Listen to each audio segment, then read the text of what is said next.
Only public virtual.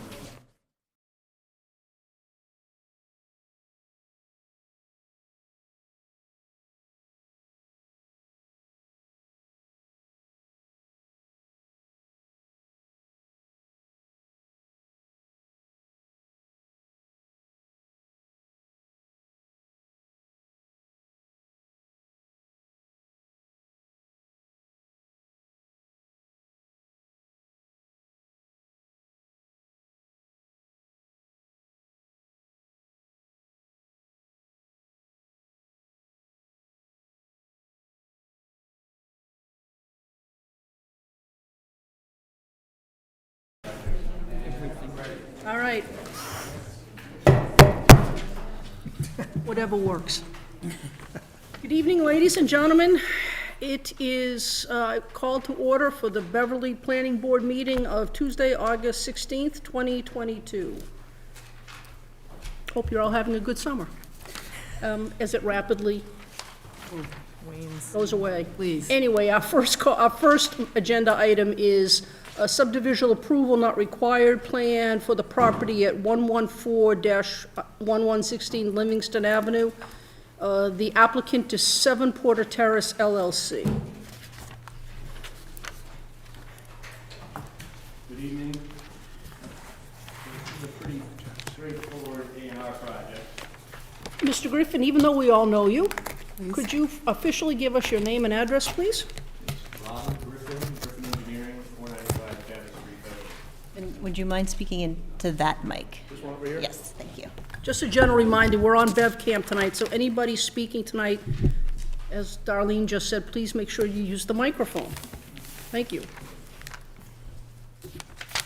So the A&R project involves these lots at the end of Livingston Avenue. You may recall a couple of years ago, you approved a subdivision plan with a little turnaround at the end of it. The roadway and the building lots are under construction.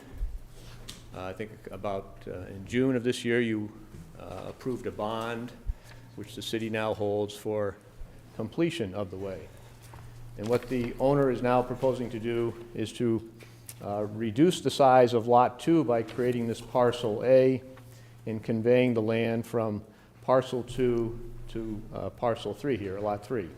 This parcel, this triangular parcel is about 1,400 square feet in area.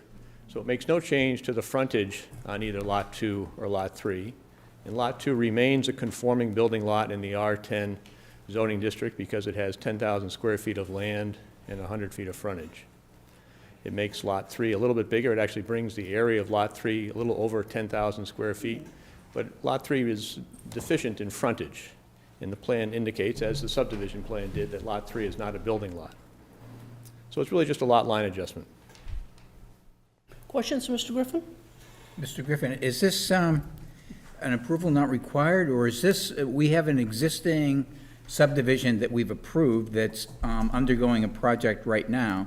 Wouldn't this be a modification of that rather than a new subdivision? So the application is clearly an A&R, and the subdivision control law is specific as to this point, and it's also recited in the A&R handbook, but which says, Section 81.0 it's referring to in Chapter 41, it says, the developer landowner, as a matter of right, can change the number, shape, and size of lots shown on a previously approved subdivision and plan. A developer landowner may also submit an A&R plan when changing the number, shape, and size of lots shown on a previously approved subdivision plan. So it's clearly the right of the owner to submit this application, and because it doesn't create new frontage and doesn't create any new nonconformities, I think it's deserves your endorsement. I wasn't, saying one way or another. I was just wondering about the form, since it's a project that's under development right now. Yeah. That it would be a modification of an existing proposal that we've already endorsed. Right. In front of us, rather than one that then you'll have to come back to us again, I would think. Wouldn't you need to come back to us for a modification? No. So again, the statute's pretty specific. It allows you to change the size and shapes of the lots. we can still pull a building permit on Lot 2, and Lot 3 is right now not a buildable lot. I suppose it's possible that there could be an application in the future for a frontage waiver or something like that that might, with such a waiver, allow it to become a buildable lot.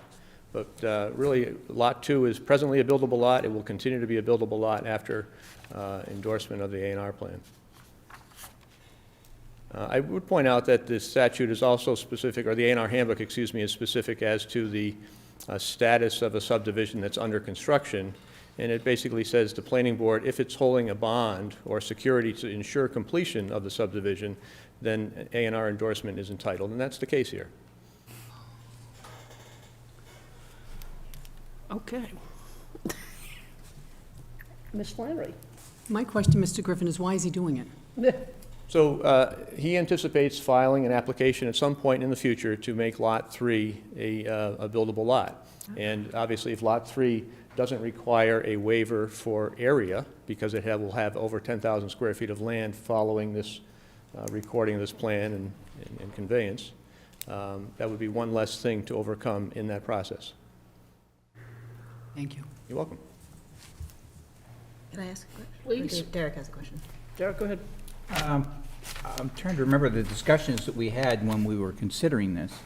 And I remember the point being made that Lot 3 was not a buildable lot, was an important consideration, or offered as a consideration for us when we were looking at the turnaround for the whatever we ended up calling the loop here, the turnaround easement, and whether or not that was going to impact future properties, and that this was going to not be a buildable lot. No question, Lot 3 is going to be a challenge. But at the same time, I think that was my impression, and my memory is that was offered to us as a reason for us to endorse the plan, that it was not a buildable lot. I don't recall ever making any commitments that would suggest that Lot 3 would never be considered a buildable lot in the future. Just something that, like on the plan, that says, for example, in parentheses, not a buildable lot. That's correct. Okay. Currently not a buildable lot. Okay. Yeah. True at the time. But I think we're jumping the gun. I think that's a discussion that sounds like it's coming down the pike a little bit later on. I think right now, and I don't disagree with you at all, but I think it's a discussion that probably is going to be had at a later time. So, you had a question? I did. Could you just clarify the calculation for the Lot 2 lot size? Because the previously approved plan had the lot size as 10,076 square feet, so that if you take away 1,400 square feet, how are you? Right, so this gets into the definition of lot under the Beverly zoning regulations. The previous calculation excluded the area of the turning easement. This calculation does not, because the zoning regulation is specific that this subtraction of an easement or right-of-way would not be appropriate to an easement that is held by or generally open to governmental agencies or the public. And certainly the turnaround is open to public use. So Mr. Marks' attorney, Marshall Handley, former city solicitor, has been over the language and over the conditions of the plan, and he thinks it would be inappropriate to make that subtraction of easement area from the lot area. Okay, can you walk us through what was the lot size before of Lot 2, and how has it changed? Right, so Lot 2 was previously 11,429 square feet. Including the turnaround or not? Lot 2, well, let me check. Including. I mean, it's an easement, somebody owns it, right?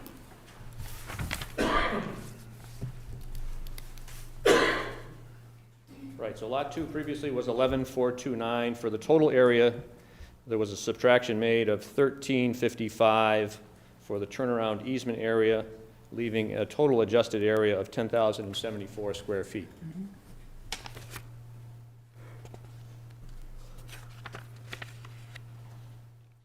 And what are you proposing now for Lot 2? What will be the size of Lot 2? Lot 2 is 10,001 square feet, including the easement area. Okay. So if I understand you correctly, Lot 2, the first time around was 10,074 square feet, which excluded the turnaround. Now it's 10,001 square feet, including the turnaround. That's correct. And why, again, is it appropriate, or was it appropriate to exclude the turnaround the first time we did this, and it's appropriate to include it now? I would suggest that if Mr. Marks had the counsel of Mr. Handley a couple of years ago, he would not have counted it that way. Okay. But what's the answer to the question? In other words, Mr. Handley has reviewed the zoning regulation and applied it to the dimensions of the lot and determined that it's inappropriate to exclude the easement area as was done 2 years ago. And Mr. Handy is not here this evening, correct? That's correct.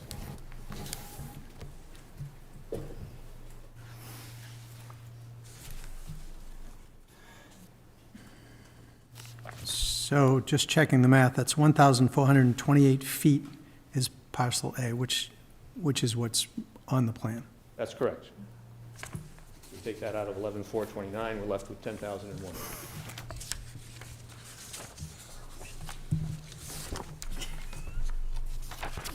I have the definition here of lot if you want to see it.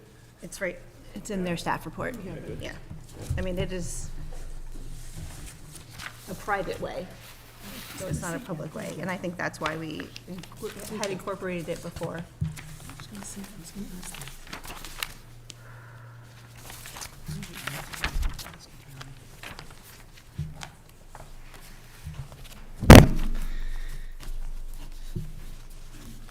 I guess I would just submit that while I don't dispute your contention that there was no commitment that Lot 3 would remain not a buildable lot, of course, we know that there's no guarantee either that Lot 3 ever will be a buildable lot. Right? I'm not totally comfortable voting on this tonight. I wonder if we can continue this and maybe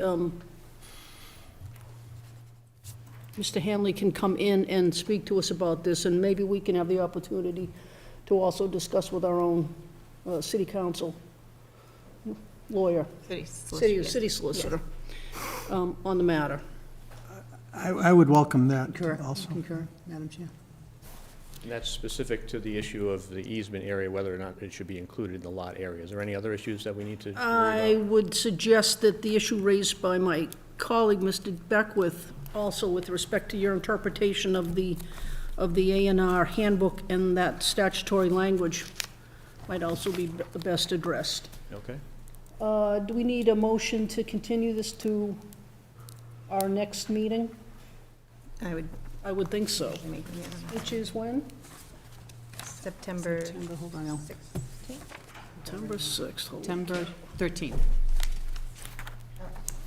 Yeah. September 13th. We're going to move to continue this. That issue, it's the 13th? It's the 13th, yes.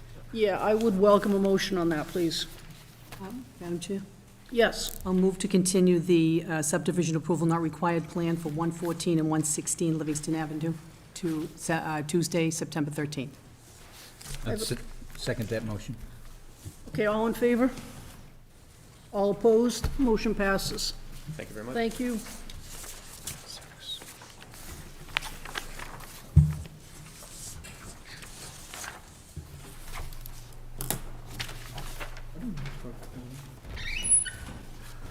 What's that?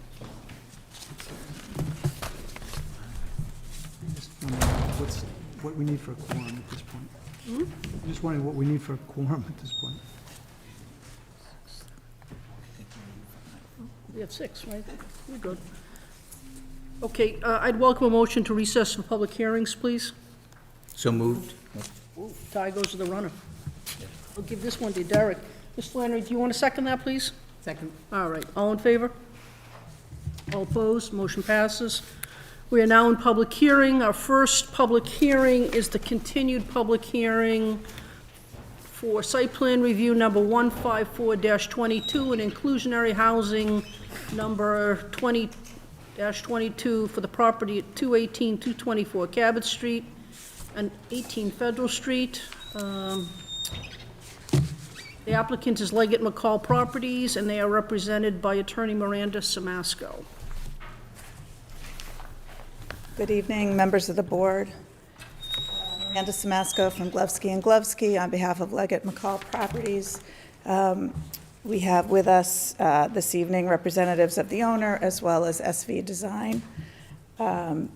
Since the last time we were here before the board, we are happy to report that we have received a recommendation, a positive recommendation from the Design Review Board.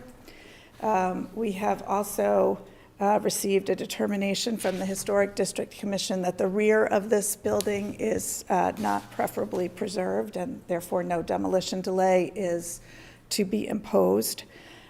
We have also been to Parking and Traffic, and as members may recall from our last meeting, the Parking and Traffic Commission has requested that the applicant arrange for peer review on behalf of the city, which is underway, but my understanding it has not yet begun. So we postponed our August appearance before Parking and Traffic, and we are hoping to go back for their September meeting. And in light of the fact that we are still in the middle of our Parking and Traffic presentation and looking at some of the items that they specifically asked us to address, and also because peer review is ongoing, our plan this evening is to hold in abeyance any further presentation regarding parking and traffic, and we are going to limit our presentation to answering some of the questions that the board members raised and members of the public raised as well during the last public hearing.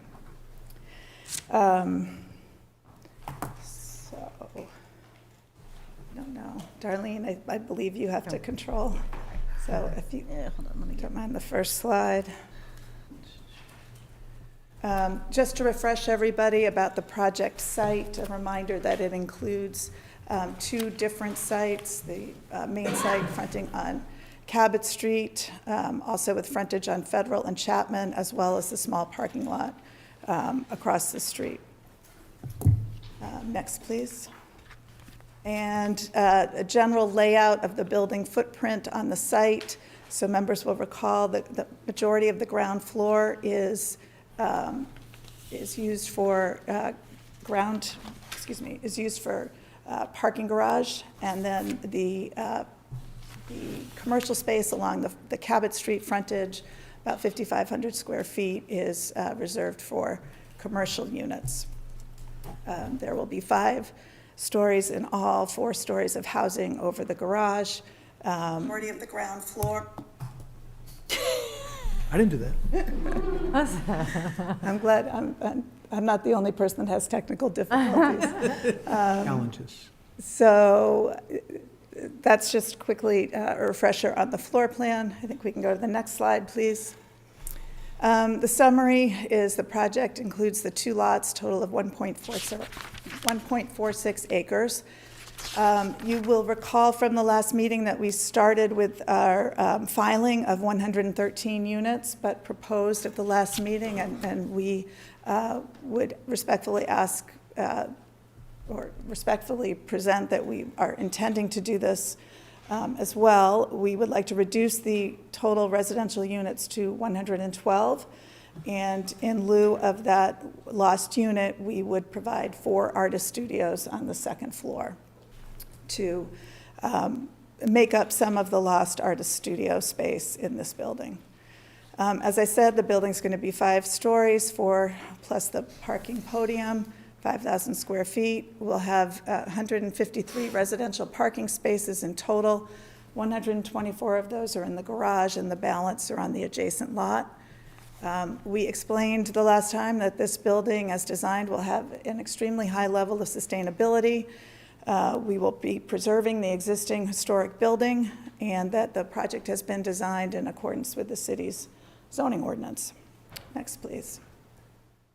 This is just a reminder of what we showed you last time with the incorporation of the 4 artist studios into the second floor of the main building on Cabot Street. Next, please.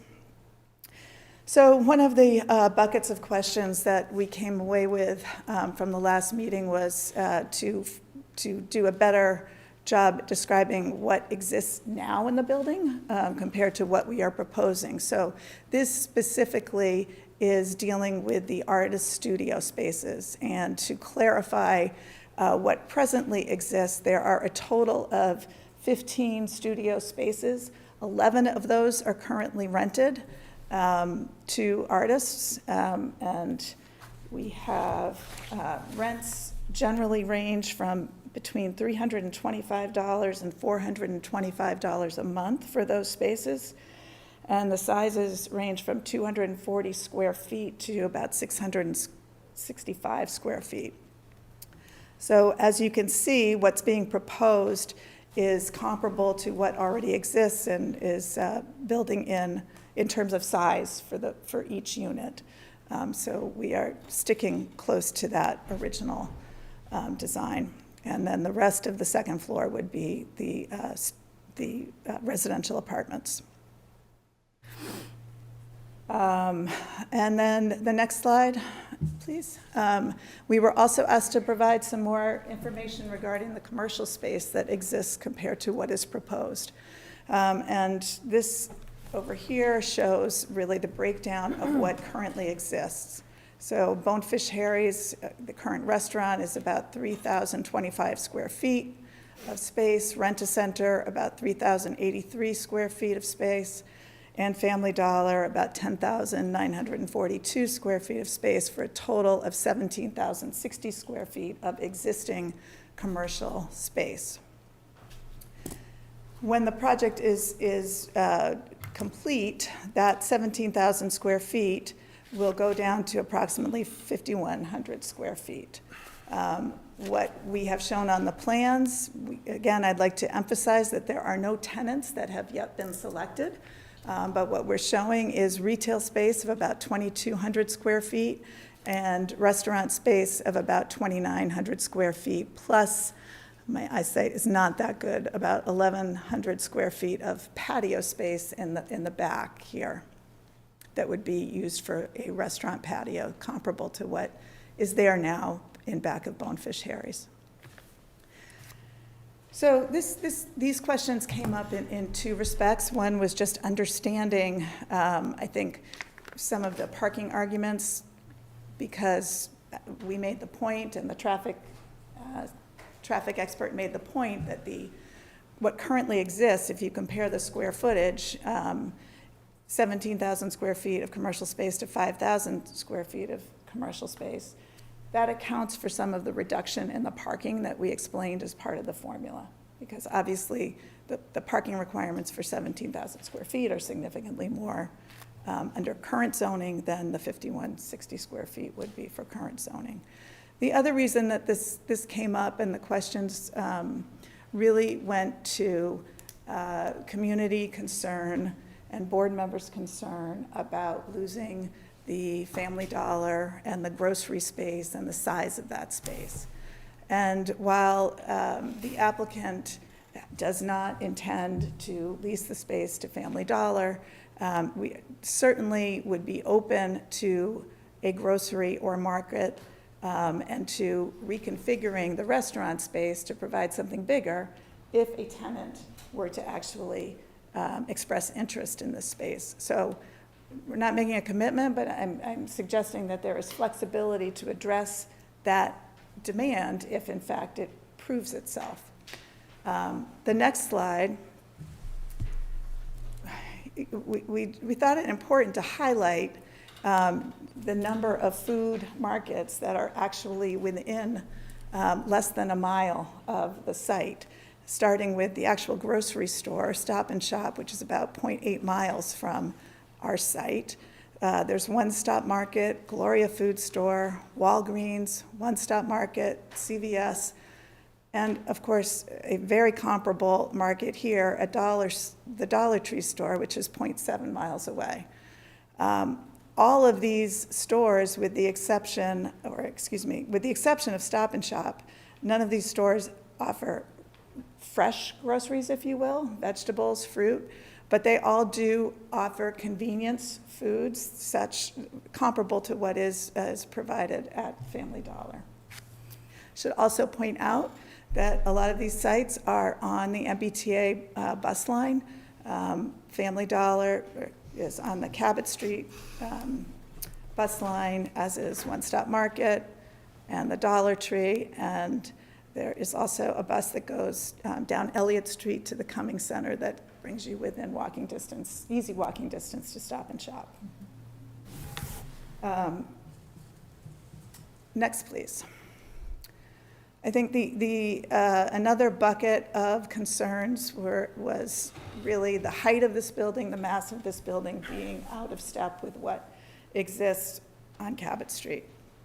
And while it certainly will be a larger building in mass, we thought it was important to highlight some of the larger buildings that already do exist, starting with right across the street, essentially, the building at the senior housing at 22 Federal Street, 48 feet of height on Federal Street. The Oddfellows building, 60 feet to the main roof line, 75 feet to the cupola, right down the street from this site. We have the residential property behind the Atomic Cafe.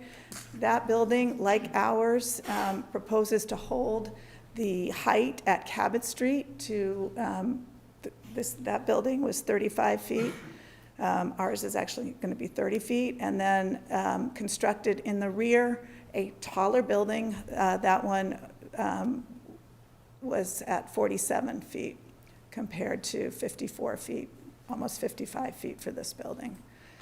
Similarly, Cabot YMCA, right down the street, 51 feet.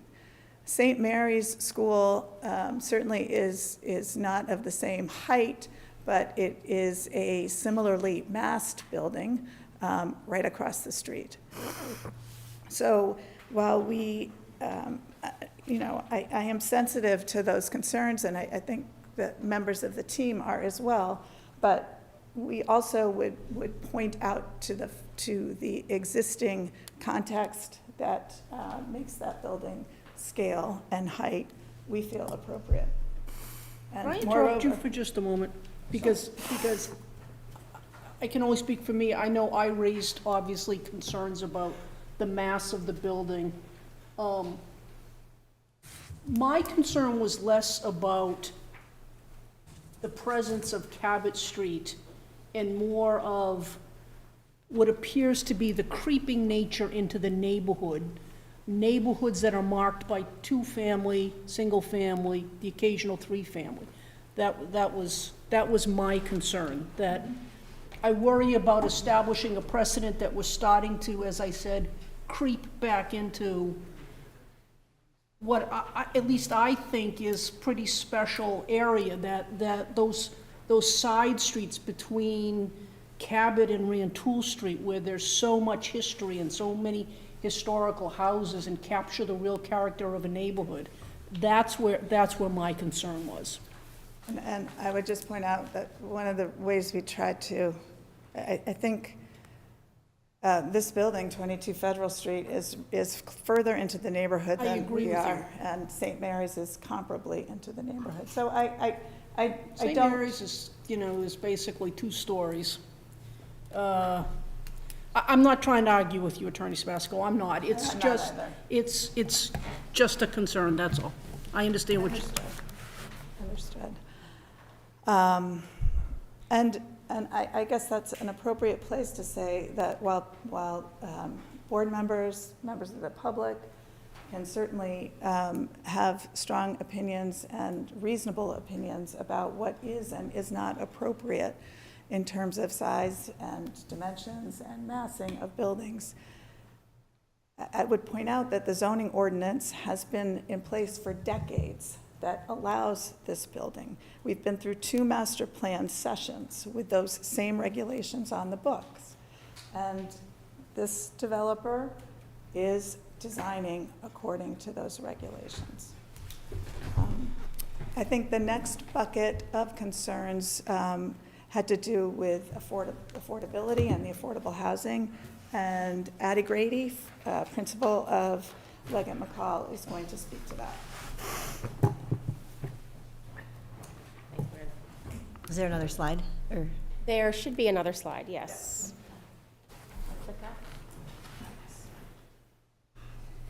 Good evening, members of the board. Addie Grady, Leggett McCall Properties.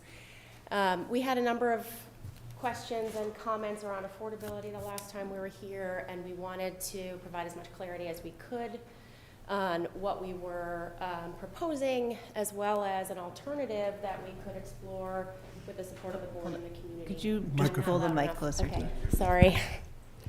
Let me start by saying there was some concern that the income levels and the rent levels, as demonstrated by the split between the 60% and the 80% of AMI, which was the zoning path for inclusionary housing that we followed, may not be an appropriate level of discount, if you will, to market rents and an appropriate income restriction relative to neighboring incomes and incomes in the census tract. And what we wanted to do was take a look at what those income levels are, what those rent levels are, and talk about what an alternative might be. So when you look here at the income levels, the 80% gross AMI gross income limit for a single person household is $78,000, and for a 4-person household is $111,000. I'll point out that AMIs did go up substantially last year, and that's as a result of data in the marketplace.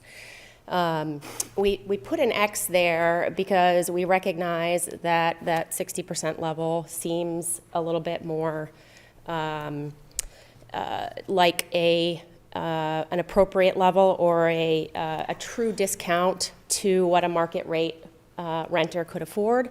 And those income levels are $58,000 for a single person household and up to $84,000 for a 4-person household. That translates, does this advance or no? Okay. That would translate into market rents, as a member of the community astutely pointed out last time, a 4-person, 2-bedroom unit at 80% income level is about $3,000. And while that is a discount to what a market rent would be, it doesn't necessarily feel affordable to families living in the area. And so when you look at what the 60% rents would look like, that 2-bedroom, 4-person household is closer to $2,000 for that unit, and a single-person household in a 1-bedroom is just under $1,500. Now, that is a substantial discount, not only to the 80% AMI rents, but definitely to the market rents, as much as a 50% discount to what you would see in the normal market today. So you'll note, if you could go back again, that we crossed out the 80% levels because we'd like to propose that we look at the alternative path within the zoning that provides for a slightly lower percentage of total units being offered at the 60% AMI level instead of the split between the two. So that what the zoning calls for is 8% of the units, so that would be 9 total units that could be offered at the 60% AMI max rent.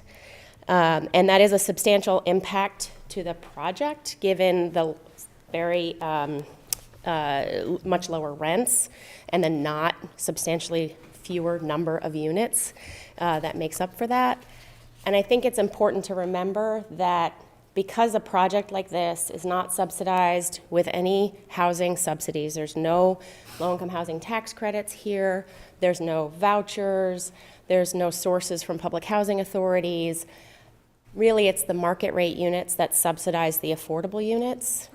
And as we go further and further and deeper, those market rate units take on a bigger and bigger burden. It gets to a level where the project is uneconomic and it can't move forward. What we'd like to propose is this alternative path with that 8% of units or 9 total units at 60% of AMI rents. How many units was it at 60, at 80%? Oh, I'm sorry, it was 12. It was 12 So overall. it was 12 overall, so it's 3 fewer total units. So it's a loss of 3. Yes. So, Pretty affordable, and all of those units then are at the 60% AMI as opposed to the split. Exactly. Is that right? Okay. That's correct. Yes, Okay. that's correct. it's 25% less, fewer units at 25% less cost. 25% fewer units at 25% less cost. And Less revenue? You've gone, you've gone from 20%. 12 to 9, which is Yep. 25% reduction. And the rent, the rate is actually, that they're paying is 25% less. 80% versus Yep. 60. If you do the math, that's probably why the zoning was written the way it was. it's about 25%. So it would be about 25% and 25%, right? Yes, that's correct. So does this include utilities, or is this exclusive of utilities? That's the max rent. So if we were to include utilities, that would be the number that we could charge, and people would not pay their utility bills. Typically, what housing authorities recommend, housing advocates recommend, is that you allow for the utility allowance. So you would reduce the rents by the amount of the utility allowance, and the household would be responsible for their own utilities. That way, it encourages conservation. Okay, and this is for, I understand that the census tract that's being, that you're using is the one that's in the, No, this is for the area median income, which is a HUD-defined area. It's not the census tract. The census tract it's not is the census tract that actually shows what the income is in the actual neighborhood. Yes, the income levels in the actual neighborhood, this is an opportunity zone, the income levels here are substantially low. The intent typically of new housing like this is to manage new demand. So people who are trying to move into the area, it helps to absorb that demand to keep underlying rents a little bit more stabilized. But for people who are living in that area right now, at that, at the median income for the census tract that they're living in, they would not be, I don't know how these numbers don't reflect what their income situation is. it does not reflect those incomes, correct? Okay. And I understand that you're going by the guidelines, the same way that I understand that you're going by right and working within to see what's the most we can squeeze out of this. I understand the capitalist system that we live in. I'm not, all right, but at the same time, and looking at one of the most impactful buildings that's going to be, and will for the rest of history, most likely, be built in downtown Beverly, I'm just exploring different ways to actually be more creative than this. And so while I applaud you coming, the same way with the 4 artist studios coming partway saying, hey, how about this? I'd encourage maybe looking at the median income of the people who are living in the neighborhood now, so that they're not being displaced, as the model for looking at affordability in this area. We can look more closely, and we did look briefly at what median income is for the zip code, or for the census tract, versus what the 60% AMI is, and they're pretty comparable, but we can provide that information. 60% of AMI for the census tract would be what HUD considers extremely low income, and you can't build that without subsidy. Well, census tract 2174 would be the one that's impactful. So it would, if you could run those numbers and come back to us, that would be very much appreciated. Yep, will do. Thank you. Any other questions on affordability? Yes, those max rents are at 30% of income. Yes. Do you know what your market rents will be, fair market rents? We won't know until what market rents are. So FMR, fair market rents, is a HUD term. That's not what actual market rents are. Market rents are set by the market at any given moment in time. And in fact, for most market properties, if you look today, the offered rent will be different from the offered rent tomorrow. They use basically an airline pricing tool. But the market rents in the market today are substantially higher than the 80% number. I don't know what they are off the top of my head, but broadly, they are affordable to a person who makes well over 100% of area median income. Your assumption, though, is that the 60% AMI max rent is approximately 50% of market value? Approximately. It's a off the cuff based on my knowledge of broad market rents. A 2-bedroom unit in the market is probably in the high 3,000s today.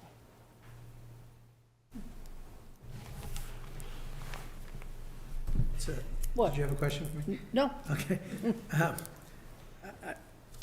I don't know if this is a question or not. It's just, I'm thinking about how this plan satisfies or complies with both the intent and the spirit of the master plan, which incorporates, of course, the climate action and resiliency plan. So I'm not prepared to answer that question, and I don't expect you to be. But I'm certainly thinking about it. A lot of work went into both of those plans, and I'm thinking, does this work in view of the master plan and the climate action plan? Do you have an answer for that? Thank you, Miranda. I'll hand it over to Miranda. So I have not looked at the master plan in a couple of months, but I can tell you that one of the things that is important in the master plan is to create a diversity of housing and a diversity of housing opportunities, and it recognizes the dearth of housing generally in the region and the need for more housing. And I think that was pretty pervasive through the master plan. Thank you. Attorney Samasco, it raises something that I've been wrestling with for a while, which is that when the issue of housing really came to the forefront, maybe, 3 or 4 years ago here in Beverly, maybe a little bit earlier than that, the idea was that housing wasn't affordable for the residents of Beverly, that a very high percentage of our residents were spending more than the acceptable 30% of income on their rent or their housing costs. The theory then at least my interpretation of what we were told was classic supply and demand. If you build more housing, it will drive the prices down. I don't think we've seen that. It seems to me that what we're building, and correct me if I'm wrong, but I think these are going to be fairly luxury apartments. The size of the apartments, they're pretty big. I don't think they're that much bigger than what has been constructed in generally these projects. 2 bedrooms are 1,100 to 1,200 square feet. Your 1 bedroom, 700, 800. Maybe I'm wrong. That to me just seems a lot bigger than what I can I could be totally wrong on this. Sure. So one of the things that drives the unit sizes in modern apartments is the Massachusetts Architectural Access Board creates accessibility requirements that actually make bathrooms a lot bigger than you might find in a triple-decker 100-year-old or even 20-year-old building. So a 700 square foot 1-bedroom apartment is a very typical size 1-bedroom apartment. It's got a kitchen with an island, a little bit of space to dine in, a living room where you can fit a couch, and a bedroom that can fit a queen-size bed and a walk-in closet. These are not condo-level apartments. These are very typical market-rate apartments.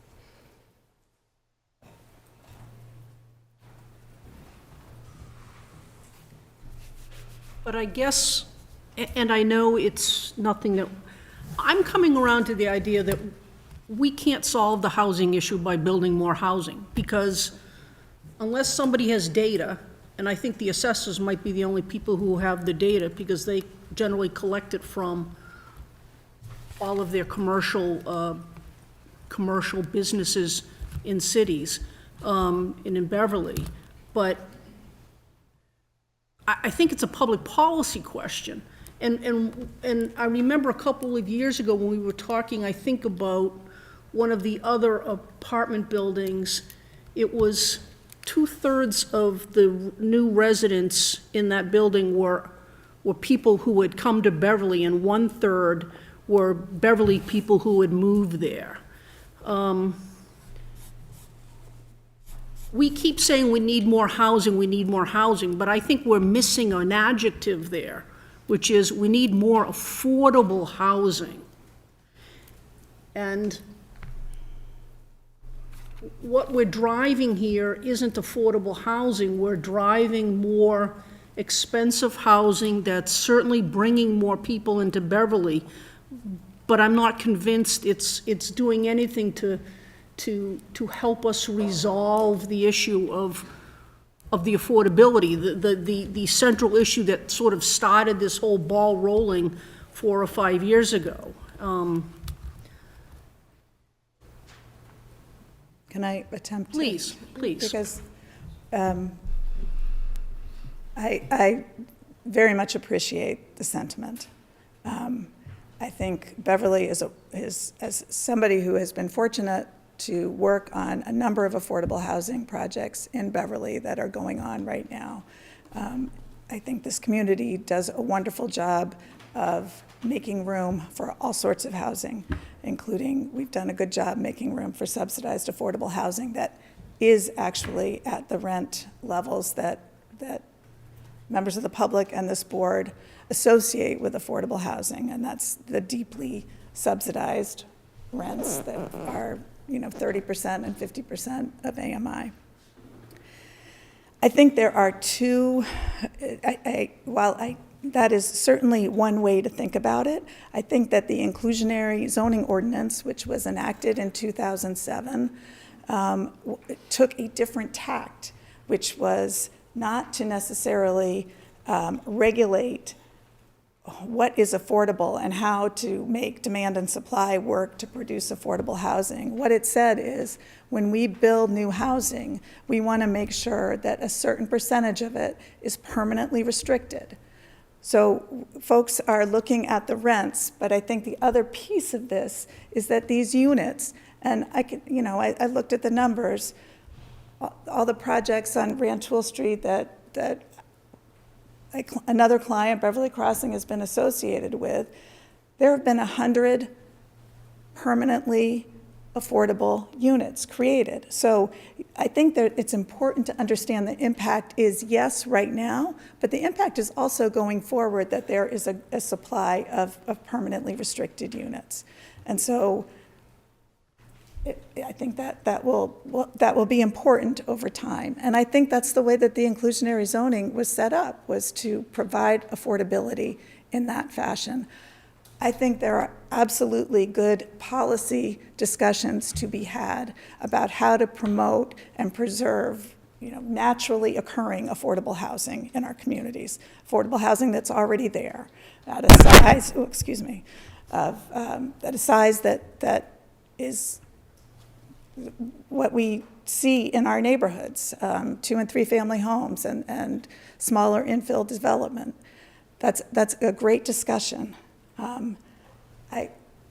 I would submit that this project is here for site plan review. I know. We've had and we appreciate the sentiment and are willing to engage in this discussion. But this is site plan review for a project that is complying, for an applicant that is listening to the community, providing artist space when there was a need for that, listening to the board, reducing the level of affordability to answer that question. Fair enough. Thank you.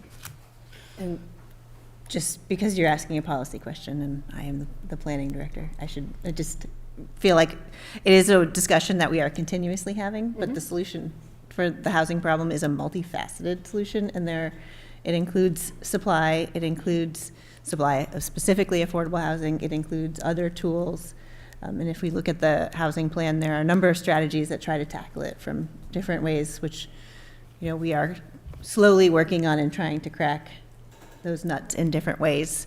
But I share the sentiment that I think we've come to a place where, and I recognize that it seems like creating new housing is only driving the costs up, but that's not really the factor. It's the factor of supply is continuously, like the demand is so great. And if you look to the state research, you will find that. They say, demand for 10,000 new housing units. We're not going to meet that, but, we're doing our part. And it is never going to reduce housing costs. It has no factor. It will meter the increase. And I also think it's not just, we can't look at Beverly in isolation. As somebody who has a recent college graduate who's looking for housing in the Boston area, part of the reason Beverly housing prices are up is because people can't find them in Somerville or Cambridge or Medford, and they come farther and farther out. Yep. And that's the demand that is being filled. So I think Darlene raises an excellent point. Which speaks to the success of our transit-oriented development plan. Derek? Yeah, and I would say, I respect what you're saying, and the way you're presenting on behalf of your client. I do, and I understand. But I also understand, and just to add in there,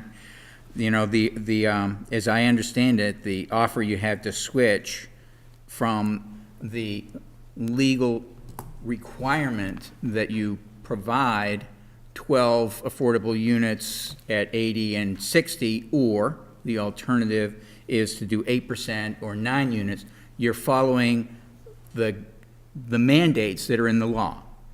Correct. Okay, so I just want to make that clear.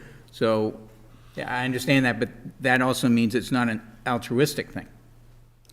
I didn't mean to So, suggest it was. I think we I just wanted listened to be to clear, the and board I'm and not, came I'm back not, with another proposal. I'm not requiring that you be altruistic. I'm just bringing this up as a point, and understand it's a bigger picture. I wanted to talk about a couple of other things. One of which is the way this building fits into the neighborhood, and your good presentation showing the heights of the other buildings and things like that. And I've been racking my brain trying to come up with a good analogy to be able to draw a picture in people's minds about what I was thinking during that time. And during that time is, yes, that's right, it's over there, and there's one over there, and there's another one over there, and that's the way it's been. But then there's another one here. And it reminds me of one of the first times I went to a Bruins game at Boston Garden. And I was fortunate enough to have great seats. I went with my twin brother. We're two 14-year-old dorky, chubby kids, and we were having a great time. There were empty seats next to us. Little did we know, and we were really enjoying where we were. It was just terrific. The Bruins were leading. All of a sudden, the other people who were coming to the seats that were around us came in. They happened to be members of the New England Patriots. They were gigantic. And what was built in a wonderful situation when you had space, it was average size and was great until you tried to wedge in all of these people who had every as much right to sit in the chairs. I understand that. And the next thing you know, it was one of the most uncomfortable experiences I can remember having. I was actually watching the game angled, and the guy next to me, really great guy, was apologizing. He said, sorry, I'm just big, I'm a big guy. And I said, yeah, you're New England Patriots. I'm sort of reminded of that here when you're talking about the landscape of downtown Beverly and all these wonderful buildings that are around that people have fond memories of and everything. But how many of these things what's the mass ultimately going to be downtown? I think it does affect the character of the downtown when you have a building of such big scale. And to the chairperson's point, she was talking about being in the back of in the streets where there were the 2-3 family homes, the smaller homes, little yards, with some level of airiness that's going to be gone. So, and I understand you're doing a good job at being able to reflect, the situation and saying, well, but we can. Another thing is the loss of the Family Dollar. It's not so much the Family Dollar as much as it is the loss of a shopping location that's within walking distance for people who are, there's the building, and I'm blanking on it right now, the McLean building, right? With a lot of senior citizens that are there. There are people with mobility issues, and, this is going to be very difficult for them. And I was very heartened to hear that you're talking about having flexibility in terms of shopping. If there's a smaller store wanted to come in, a grocery type of place.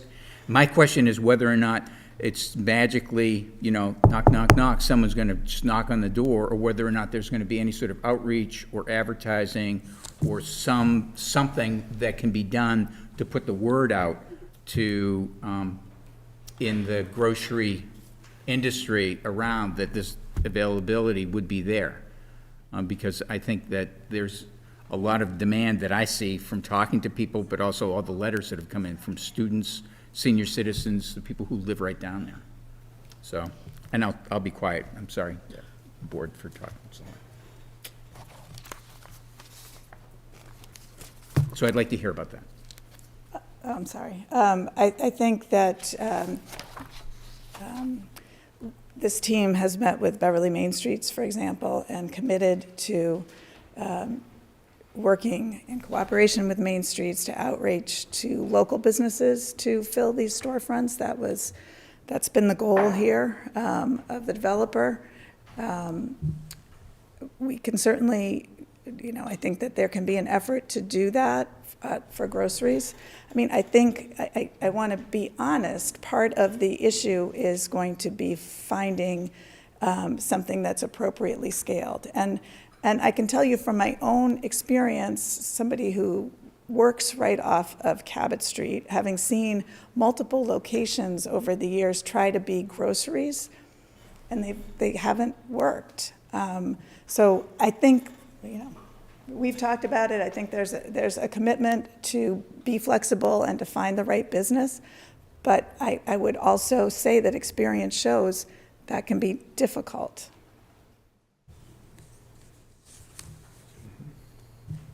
Yeah, I hear. I think there are a lot of opportunities for home runs here for you if you get up to bat on some of these things, where people will be cheering rather than being very concerned here. Well, and I think also, for example, the grocery that I'm thinking of most recently was the Hollowell building right near Siam Delight. So that's been 10 years, right? And they have a commercial space on the ground floor that's turned over continuously. And it was a market quite a while ago, and now it's an antique store. So, and I think that part of the issue, and part of the issue is, if we want a vibrant Main Street with those kinds of businesses, we have to bring the people to support those businesses. This project is an excellent example of the kind of project that can do that and help support Cabot Street. We've paid a lot of attention to Rantoul Street, but there are businesses on Cabot Street. The retail establishments on Cabot Street struggle. I think that they will be in much finer shape, hopefully, if we can bring them a captive audience. That's a good selling point for small markets, to be able to look at that. You could use that. We hear you. Thank you. Can I clarify something just on the neighborhood in between? Just a couple of points. I just want to make sure it's clear that the housing between Cabot and Rantoul is a different zone than this project. The CC district runs along Cabot Street and Rantoul and relates directly to adjacent properties, but in between, it's a different zoning at a lower density. So I just want to make sure that everyone in the public is clear on that.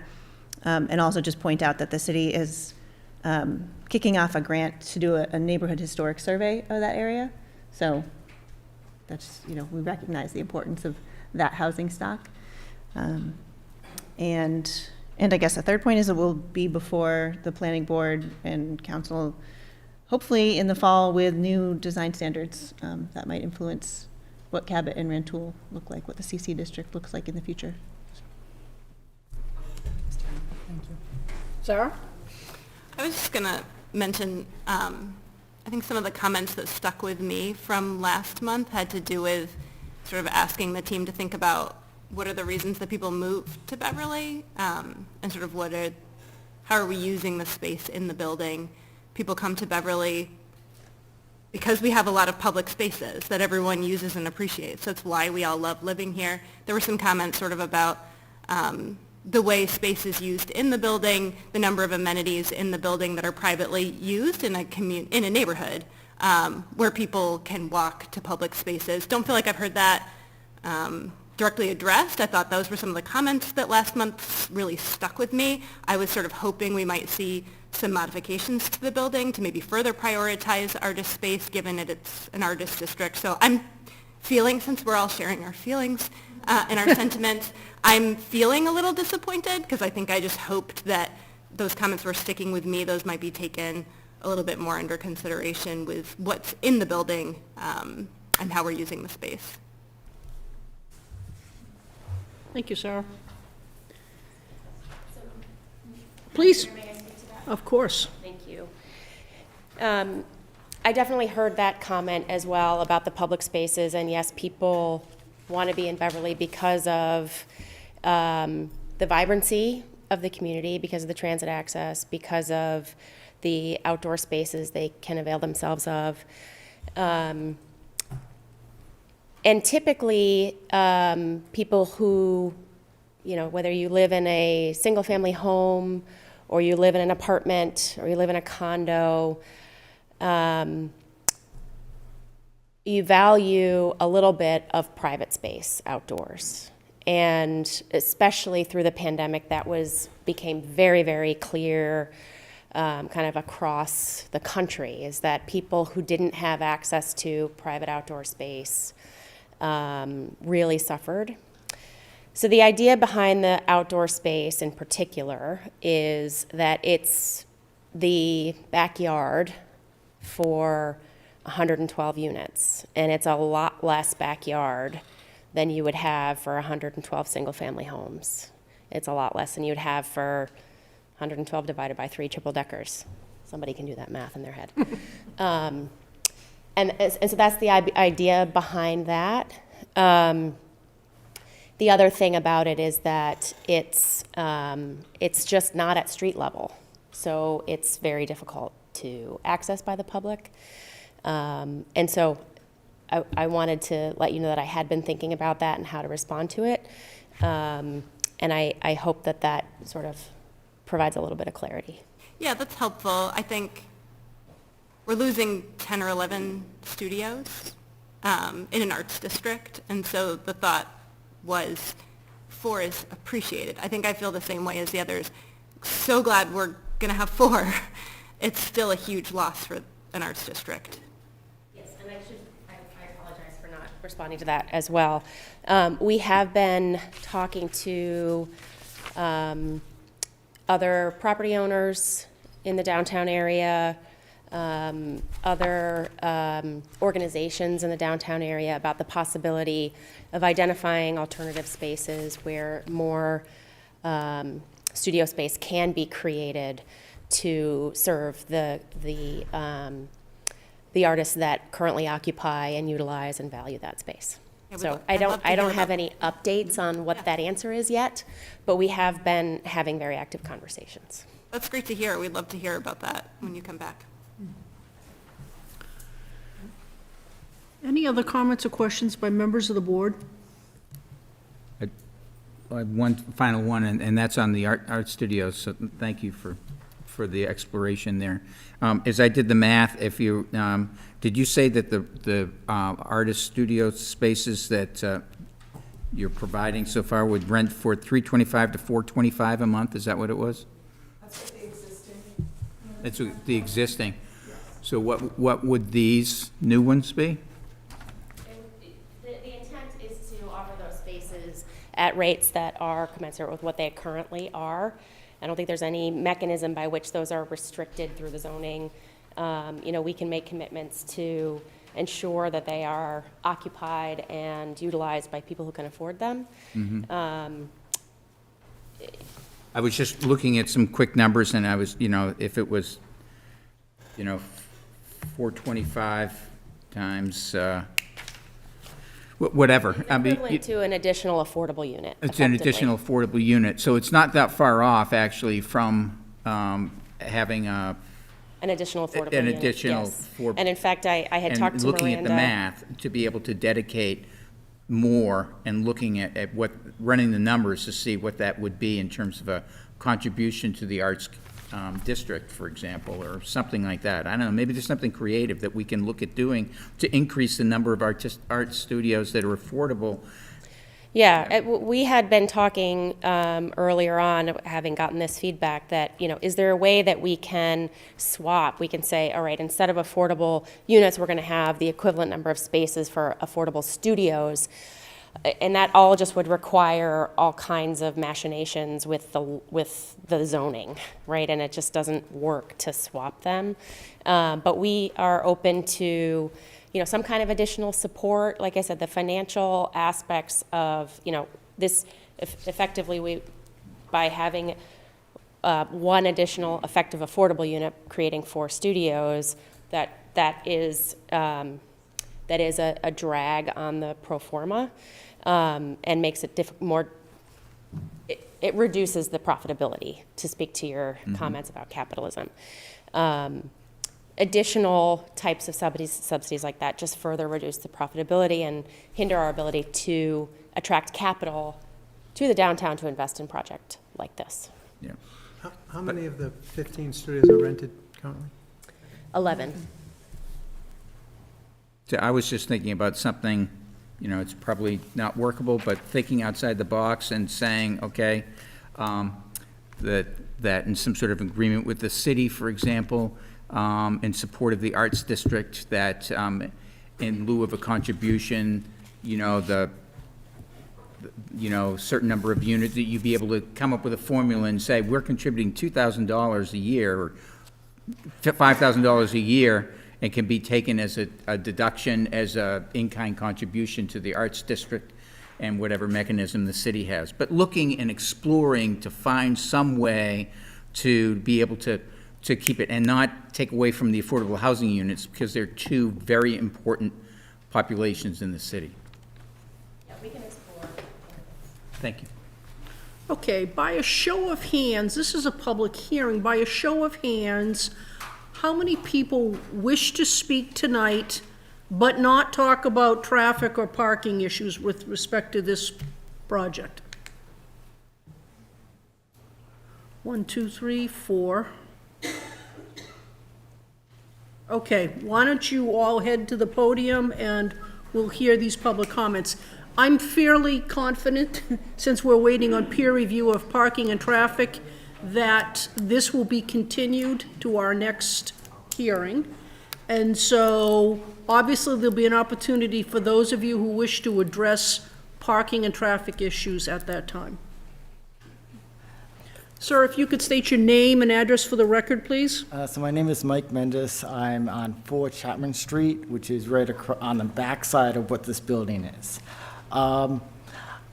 So I have noticed, so my question is, I have a couple questions. One is the location of the ingress and ingress of the building. Can I talk about that? Certainly. Okay, so looking at the plans, correct me if I'm wrong, it looked as though that the ingress egress was actually on Chapman Street. And it included some very large, like garage doors. Is that still the case?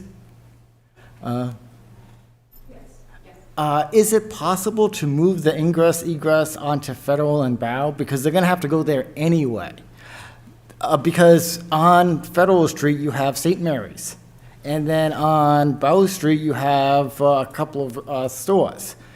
On Chapman Street, which is my street, it's all residential. So right now at like 10 o'clock at night, when all the stores close, that place is quiet. If you're going to have a building there that has people who can come in and out at any time of the day, it's going to be very loud on my street. So I'm just suggesting, would it be possible just to move the ingress and egress onto St. Mary's side that is, which is closed at night and not going to be very loud? Please. Good evening, Thad Samasco, SV Design in Beverly. We don't have frontage on Bow Street to use that as an access point, so we are restricted to Federal, Cabot, and Chapman. Of course, coming off of Cabot, no one wants to see, especially if we're restoring the building. So that leaves us with Federal and Chapman. We felt that Chapman Street is in fact the quietest street in terms of traffic, and provides the opportunity for somebody leaving our building to go left or right and avoid having to get onto Cabot Street potentially. Parking, we have, we're in the middle of the parking and traffic review. Accessing the building off of Federal Street is something that's being looked at as part of that review, and we can get back to that. I do think that from a pedestrian experience, Federal Street, the building's designed to kind of work opposite St. Mary's, and I think it would be less attractive and a pedestrian experience along Federal, which is more the main thoroughfare coming in. We can look at one-ways in the garage and one-ways out in terms of things like, impact of headlights. The northern exit is opposite a parking lot, so that doesn't affect, anybody. The one further down, we can look at how that lands relative to an abutting property across the street. We should look at that. That said, the geometry of the building and the requirements of laying out a parking lot and parking spaces is defined by zoning, and we have to work within those parameters as well. Thank you. So if it is possible would it be possible just to have like one ingress egress onto where the parking lot is on Federal Street and not have one that's sitting right in front of like 3 houses? That's going to cause inconvenience for the, like you said, headlights, people coming in and out at all times of the day, this huge garage that's going to go up and down. Yeah, it may be possible, and as stated, it's being reviewed by the Parking and Traffic Commission and our Parking and Traffic Consultant, and those kinds of things will get resolved at that point. We can certainly bring your concern to them and see how they can work that out, but it's kind of up to the experts in terms of reviewing flow in and out of the garage as to where those doors end up. Okay. We as architects put them in the spot we think is best for the community, best for the project in that balance, but there are others who are more expert in the field that may have a different opinion, and okay. we'll get their opinion in the next few weeks, I believe. Okay. So my other concern was with the HVAC systems that were going on top of the roof. Where was the location of those is it going to be like on Chapman Street also? So at like summertime, all I'm going to hear is these huge things? And never be able to sleep again? Well, I hope you'll be able to sleep again. The HVAC units are typically centered up high in the middle of the building, and the outside of the building is left clean. Typically, those are all ordered so that we could have solar panels on the perimeter, and then inside are the units. Beverly has a noise ordinance where these units have to be let off a certain amount of decibel level, but because they're in the middle of the building up high, you on Chapman Street will not hear the units. I hope so.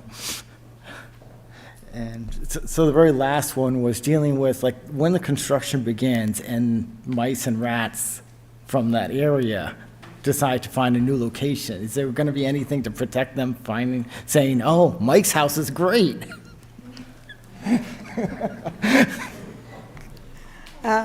I can just say that I think the staff report references the Board of Health's general comments, and vermin control is a condition of every single building permit and all of these projects and of site plan review. So there will be appropriate measures taken. There have already been some specific conversations with the mayor's office and planning about various techniques that they'd like to see used. So it'll be taken very seriously. Okay, thanks. I just want to say the ingress egress is my major concern. Thank you, Mr. Mendez. And just so for your aware, Mr. Mendez, the Parking and Traffic Commission meets on generally the first Tuesday of the month, but the next meeting is September 13th. We meet at 8:30 in the morning, and then October 4th at 8:30 in the morning. You could check and call and check to find out the agenda to see if this item is on the September 13th agenda or if it would be on the October 4th. Okay, great, thank you. Thank you, Eva.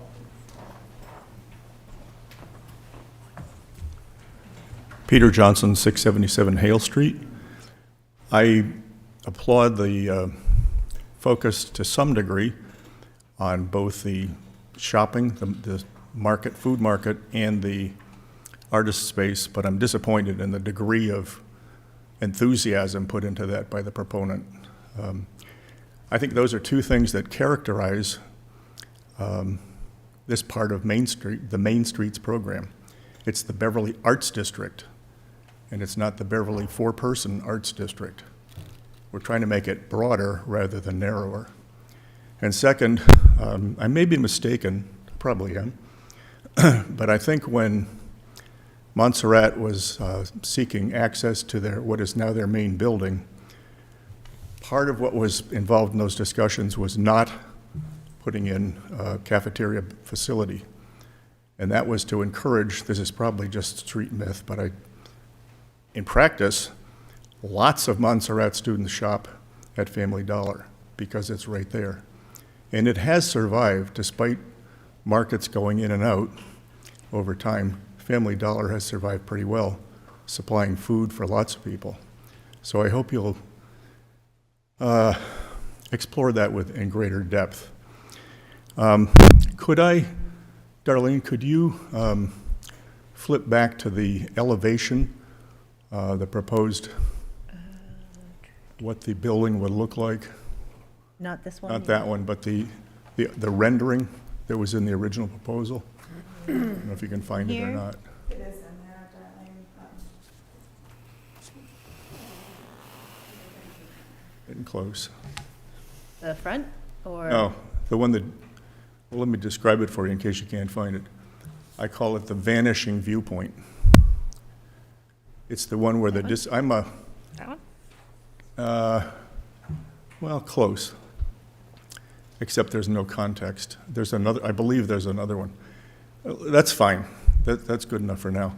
I would just say that in architectural presentations, I think I would be called a flat earther, which is, I don't believe the world is round when you look from in front of the Baptist church and you see things disappear off the horizon. I think they're right there in your face. And I don't have the technical skills and I don't have the resources to present what I think is going to be the view. I don't know whether, BevCam, can you zero in on this? Where would you like it? Okay. What I did was photograph the block in question, and I think I've been generous here in substituting the Oddfellows building at only 3.5 stories to give you some estimation of it being set back from directly on Cabot Street. But to me, that's what you're going to see from in front of the church, the Baptist church, the Unitarian church. That's what it's going to look like. And can you pull out a little bit so you actually, there is a little sky above it, but it's not total, not much. But that to me, and I don't propose that we change the project. My real point is, I think Ms. Wynn mentioned design standards coming up in the fall. And the chair at the last meeting said, speak to your city councilors about changing the zoning. Well, I would hope that with this in mind, people get serious soon about the design standards, and then not just have them be standards, but translate those into changes in zoning that mitigate against adding one more and one more and one more massive building, which totally broadens out both the perspective of tall buildings, big buildings on Cabot Street, and also to the other points, the backside of those buildings to all the neighbors in the smaller houses. So I hope you'll take those into consideration. Thank you. Thank you, Mr. Johnson.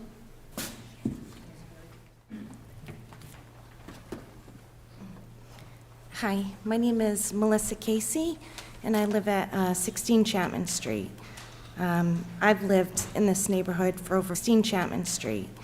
I've lived in this neighborhood for over 40 years. My parents own a 3-family, and my concern is, I have a lot of concerns, but my major concern is the actual construction itself. We have a lot of old homes. You know, you worry about damage to the homes, cracks in your walls. We're talking about a massive structure being built.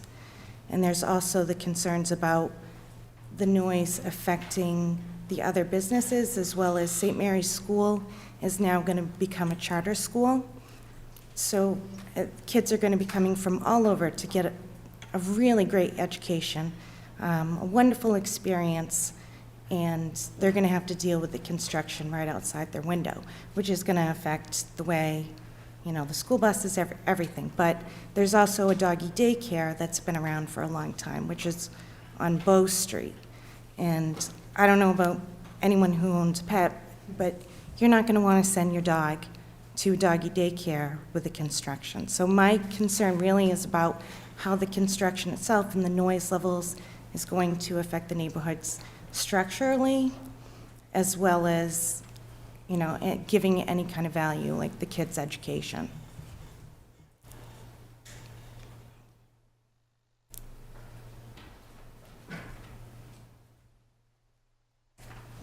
So obviously the project is not, has not been fully developed in terms of construction management and construction traffic plans, but there are city ordinances that regulate when construction and can occur and the noise levels that can occur.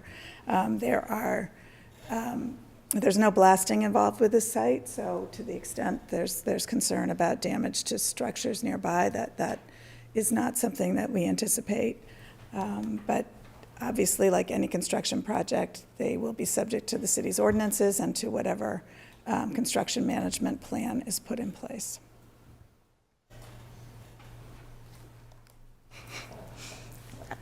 I understand, but I'm thinking more along the lines of, you know, your kids are in school, and you have, I mean, construction, they recently did some work along was it Federal Street? And they pulled up a little bit of concrete. And I had my air conditioners going, it was a really hot day, I could still hear it, my house was still vibrating. So I'm talking about being 2 houses over from road work, minor road work. And I'm thinking about the impact of the students sitting in a classroom with all windows, and right next to them is construction. So that, I mean, and even, you know, the doggy daycare. I always see you on the street walking. Just to add, I guess, is there any special consideration? Can you give your name and address, please? Oh, Margaret Graves, 24 Federal Street. So I guess, really, is there any special consideration? I know that there's city ordinances for noise and building, but would there be any special consideration, or is there a way to, in project management, to lessen the noise on that side of the project, on the Federal Street side, where there is going to be that new school going in, starting in September?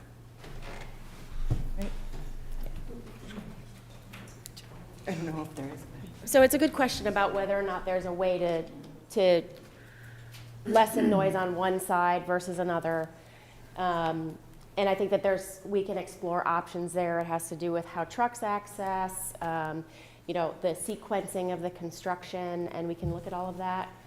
I will say that one other thing that we are really working hard at as a firm, as a company, Leggett McCall Properties, and all the projects that we work on, is how to, and our project we have a major project in Charlestown that's a good example of this, is how to minimize disruption to the neighborhood by prefabricating as much of the building as possible off-site and then bringing it on, so you minimize the site time, you minimize the hammers that are actually swinging on every single nail that are happening on site. It's not the same as what they did down on Rantoul where they brought in the boxes. That's modular. And that's one way to do it as well. And it's a little bit more intense when it's happening, but it happens for less time. So I would tell you that, you know, the construction is loud. It just is. But we kind of philosophically are working really hard to figure out how to reduce impacts on neighborhoods, particularly because the reality is that high-density housing needs to be built in existing populous areas for a variety of reasons. But from my perspective, the most important reason is sustainability. We need density universally. And when you build in neighborhoods, you disrupt people. And so we work really hard to try to figure out how to minimize that.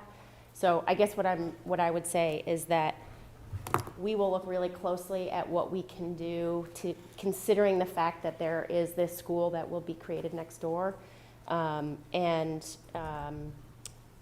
we'll explore those options and those opportunities through the construction management development process. Thank you.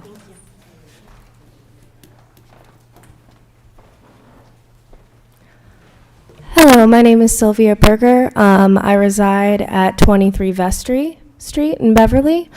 I grew up in Beverly. I was born in Beverly. I graduated from Montserrat College of Art in 2020, and I have been a working artist in the city for some time now. I acquired some space above 222, above Family Dollar, and have been working there for a little bit more than 2 months, and this news of the development has been rather devastating. I will say thank you, Legault, so much for the consideration of the 4 studios. That is amazing. I applaud you for that.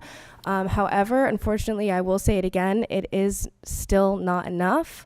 It still leaves 7 artists displaced. I know 7 doesn't seem like a big amount, but we've been talking a lot about supply and demand this evening.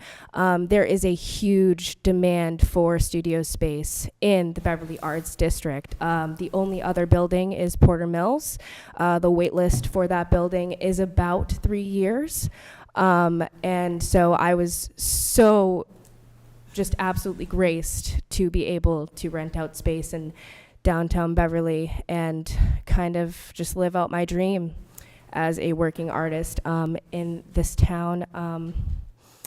And just like, as we know, when something goes away, it is hard to get back. And I just ask that we think about sustainable infrastructure for the working artists in the Beverly Arts District. I know we are doing that, but I ask that we try to do even more of that. And I also don't think that it would be a fair trade to trade affordable housing for the affordable studios. I think that we need a very nice, happy medium of both. You also mentioned that you were going to be looking into other spaces around the city for the artists to rent out. And so I'm just kind of asking what that is looking like.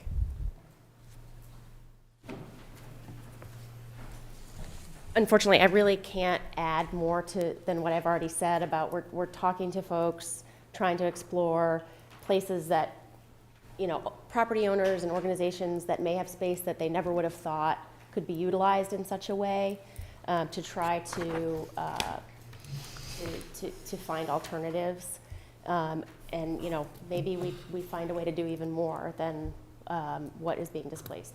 That's our hope. We will continue to explore it, and I agree with you, once something is lost, it's really hard, if not impossible, to get it back. And, you know, we'll make that commitment to do what we can to stay involved and continue to stay focused on trying to find alternatives. Thank you so much. And I also thank the planning board and the public for being here as well. Thank you very much. Do we have anybody on Zoom who wishes to be heard?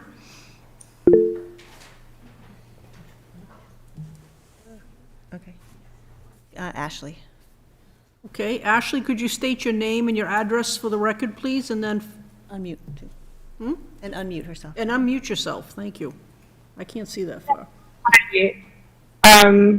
My name is Ashley Beadle. I live on 29 West Dane Street. I've lived in Beverly for over 7 years now. I went to Montserrat and decided to settle here after graduating. And frankly, the loss of these community spaces is devastating. I have lived in this area for 7 years. I have worked in this area for at least 6 or 5. I have worked at very small businesses, some of which I have seen have to leave because of rent prices. And I am extremely concerned at the increased rent prices of this development, the increased rent prices of the retail and restaurant space that may be incorporated, as well as being a working artist. I am devastated at the loss of 17 artist studios. And also as someone who would like to start a small artist community and small business based around artists in this town, I'm afraid that I will be completely priced out of living here in the next 2 years based on the entire trajectory of what this building is doing. As well as just the community aspect. People who live and work in Beverly are being extraordinarily priced out constantly, and I appreciate the change to try and make the affordable apartments more affordable to the public. However, less than 10% in compromising affordable housing for artist space is not a compromise. We need both. Artists cannot afford to live in this town, and we will lose the artist community if we don't provide affordable housing and affordable places for them to work. I really just want to know if anyone is paying attention to the general community in the area, to these very direct concerns about how the atmosphere and the community is going to change based on a development this large. And the construction, it'll close downtown for years. We've seen it just with the road being closed to be able to fix potholes, to be able to fix the pipes. Businesses lose business, and they are small businesses.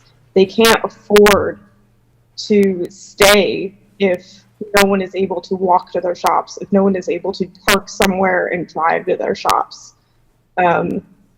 And I just want to make sure that I can continue living and working in Beverly as someone who works at a small business and would like to start a small business in the area, for the foreseeable future.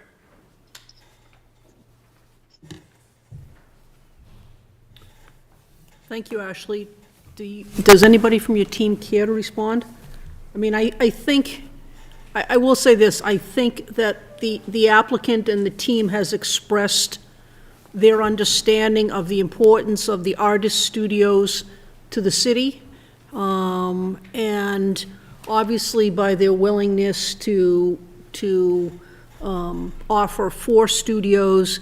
It may not be a perfect solution for people, but it's a recognition of the importance of the artist studios and the fact that they're willing to continue to discuss these matters, You asked, Ashley, you asked about the concern being shown, and I think the applicant has shown great concern and great understanding of the importance of artist studios to the residents and to the artists who have the studios.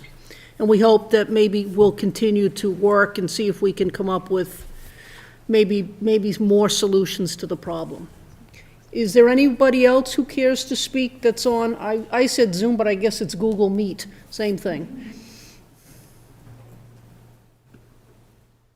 Anyone else?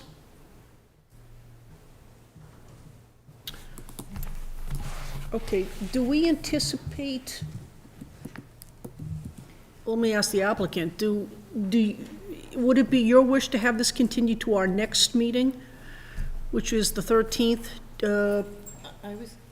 Respectfully, I was going to suggest October 4th. Okay.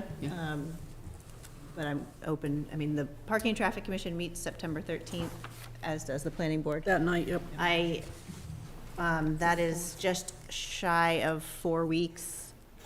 The peer review estimated 4 to 6 weeks, but I think we could get on the shorter end of that. So there's a chance it could be ready by the 13th, which is not guaranteed. The Parking and Traffic Commission also meets on October 4th, which is the same day the Planning Board meets the second time, which is not, they meet twice in October.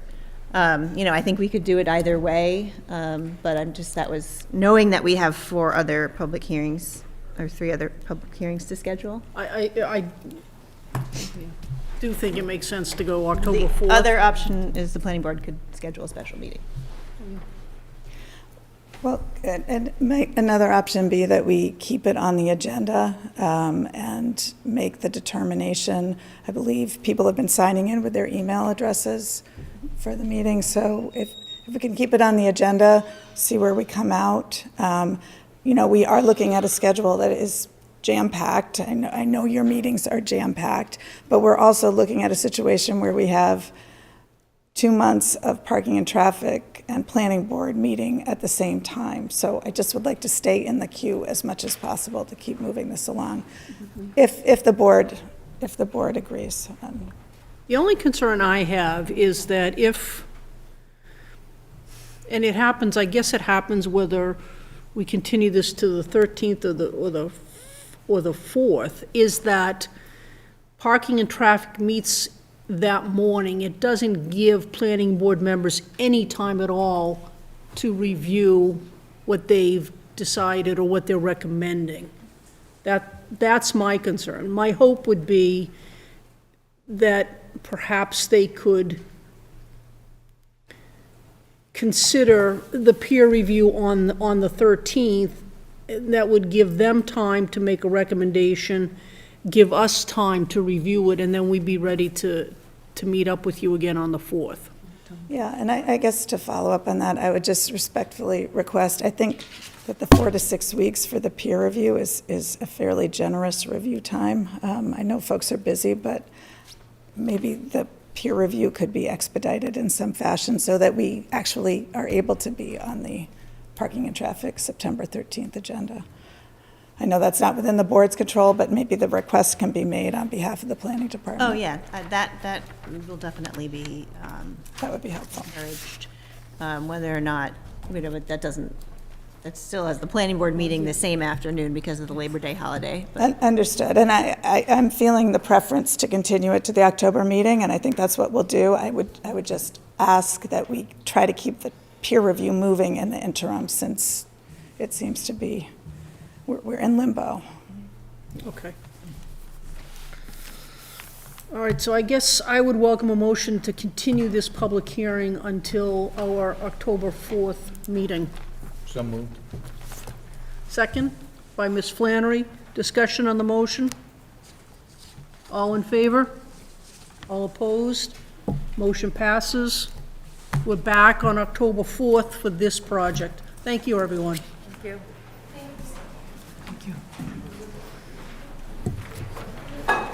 Okay.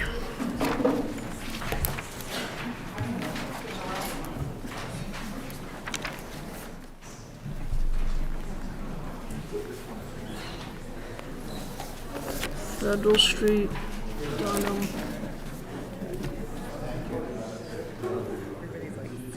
Folks, I'm gonna ask you to leave in silence if you wouldn't mind, because we're going to try to continue our meeting, because it's starting to get a little on the late side.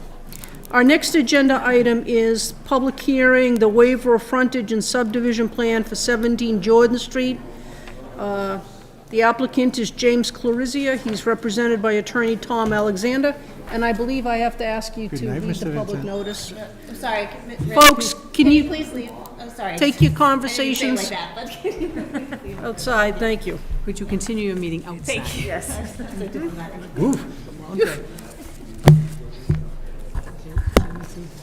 Sound like me. Okay. Notice of public hearing, Beverly Planning Board. Notice is hereby given under the provisions of Mass General Law, Chapter 41, Sections 81R and 81T. The Beverly Planning Board will hold a public hearing on Tuesday, August 16th, 2022, during a public meeting that begins at 7 p.m. relative to a request by James Clarizia of 13 Jordan Street, Beverly, Mass. for a waiver of the frontage requirements of the zoning ordinance and a subdivision of land pursuant to the Massachusetts Subdivision Control Law and the Beverly Planning Board rules and regulations governing the subdivision of land. Proposed address is 17 Jordan Street, as shown on Assessor's Map 42, Lot 118. Application and plans are on file in the Beverly Planning Department and available by public review, for public review. That's fine. That's all. I didn't move my mic there. Nope. I'll pull up the plan. You can go.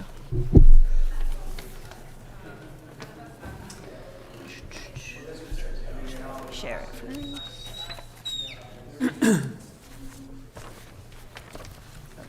Hold on.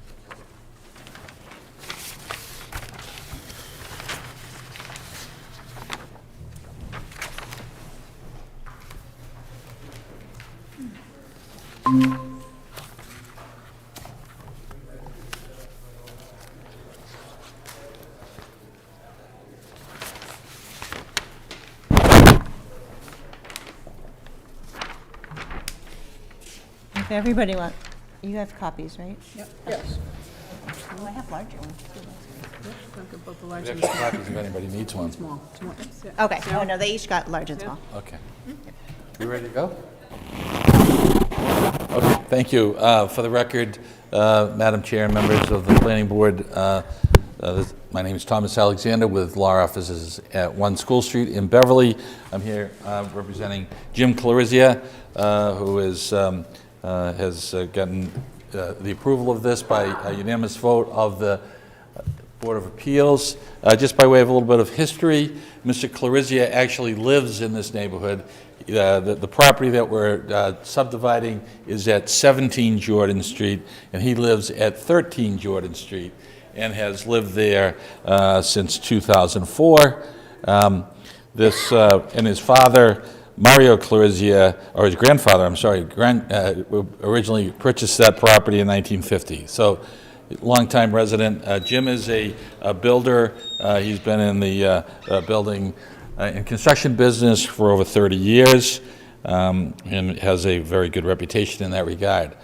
So just by way of a little history of this neighborhood, the subdivision for this neighborhood was actually approved by the Planning Board in 1948.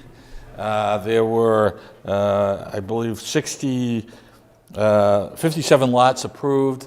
They were all in the range of 65 to 70 feet of frontage and 6,500 to 7,000 square feet of land. And they were actually almost all of them built out to those dimensions.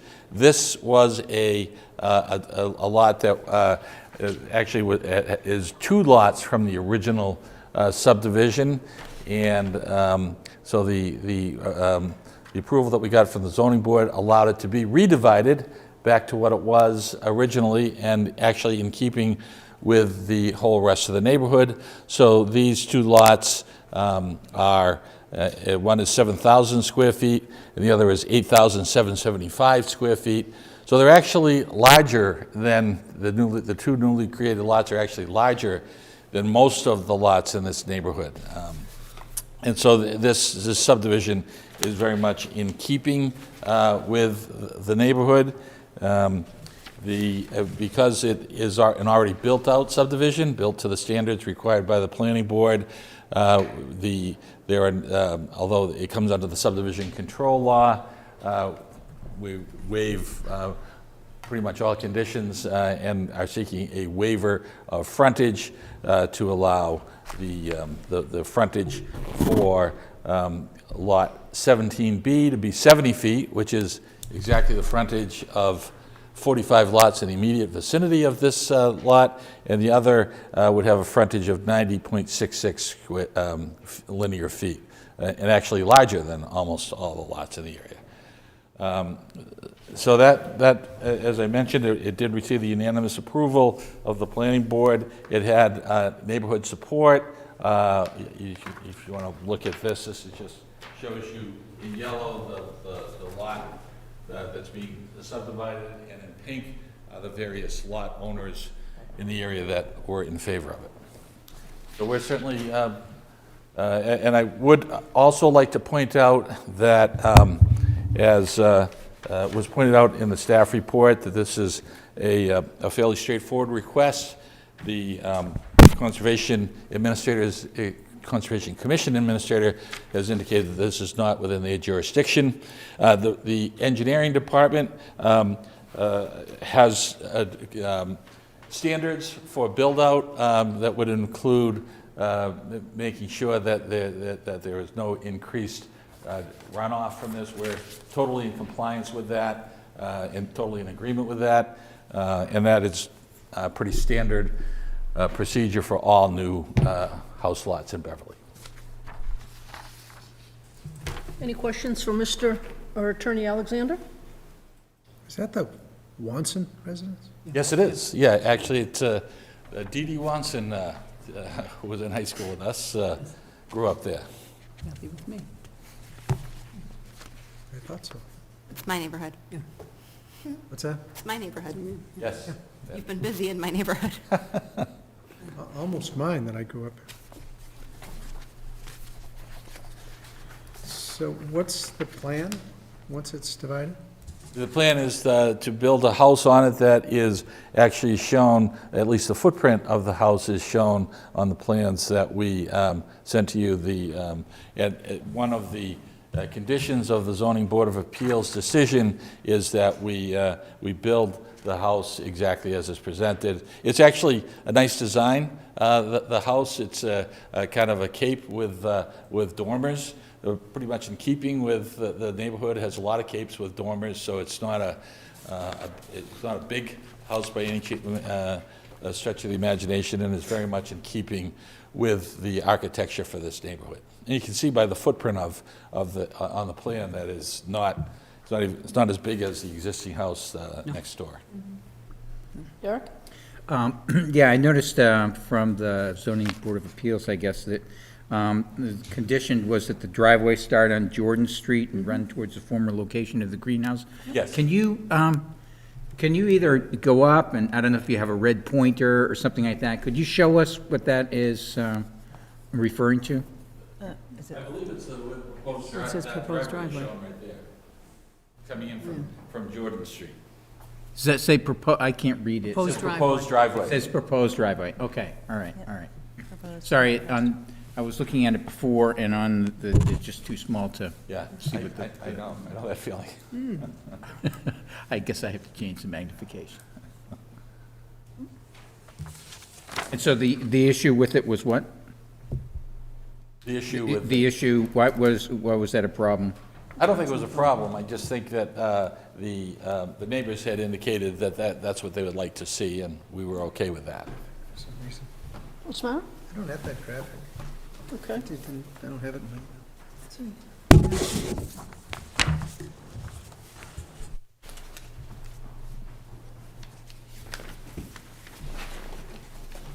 Other questions for Attorney Alexander? Well, we're giving Mr. Miller a chance to look. Are there any questions or comments from members of the public?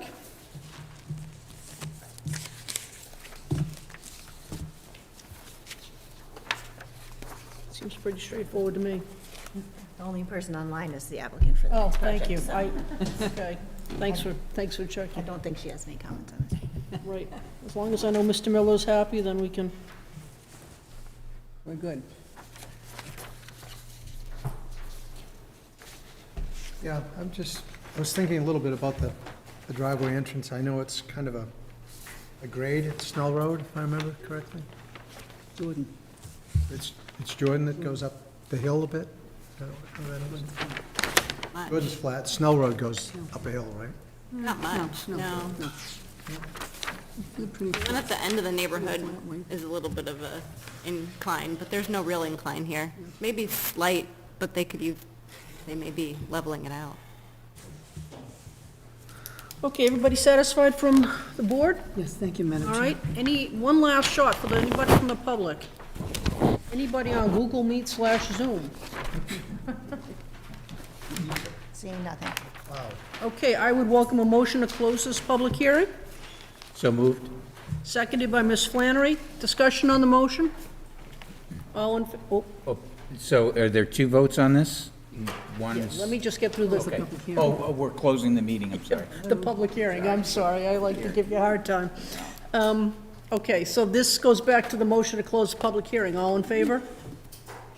All opposed? Okay, this public hearing is closed.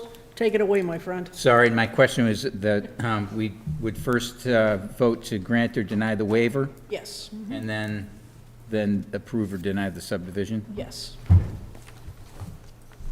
I'd welcome a motion regarding the waiver of frontage. Ms. Flannery? Madam Chair, I move to grant the waiver of frontage for both 17 and 17B Jordan Street. I have a motion by Ms. Flannery. Is there a second? Second. Seconded by, I'm going to go with Sarah on this one. Sarah. Or the hood. Okay, any discussion on the issue? Any discussion on the motion? Okay, hearing none, all in favor? All opposed? Motion passes unanimously. Okay, how about the second part regarding the definitive subdivision plan? Do I approve or endorse? You'd be approving. You're either approving it or denying it. Madam Chair, I move to approve the definitive subdivision plan at 17 Jordan Street. All righty. Is there a second? Seconded by Sarah. Discussion on the motion? Yes. Just a minor discussion in that this is expanding housing in the city without any egregious argument whatsoever, and I think Yes. is very much in keeping with the master plan. Yes, and I think it's been keeping with, Neighborhood. I think Sarah was the one who said Mr. Alexander's been in this neighborhood a little bit. I think this is maybe the third time? Yeah, we've had like 3 new houses go up Yeah. in the neighborhood. Yeah, and they're all in keeping with every other house in the neighborhood. Yeah, I think that's a key element, is we're talking about lots that are very similar in size to what is established there. It's a So- huge need too. I think in Beverly, there just aren't a lot of houses of this size that are, a little bit easier to buy into the city. Absolutely. You're not going to... You're not going to... Oh, great. You're not going to come I with know a there's many 5-story more building, spots. are you? So- All right, there's a motion's been seconded, we've had discussion, all in favor? All opposed, motion passes unanimously. Thank you very much. All right.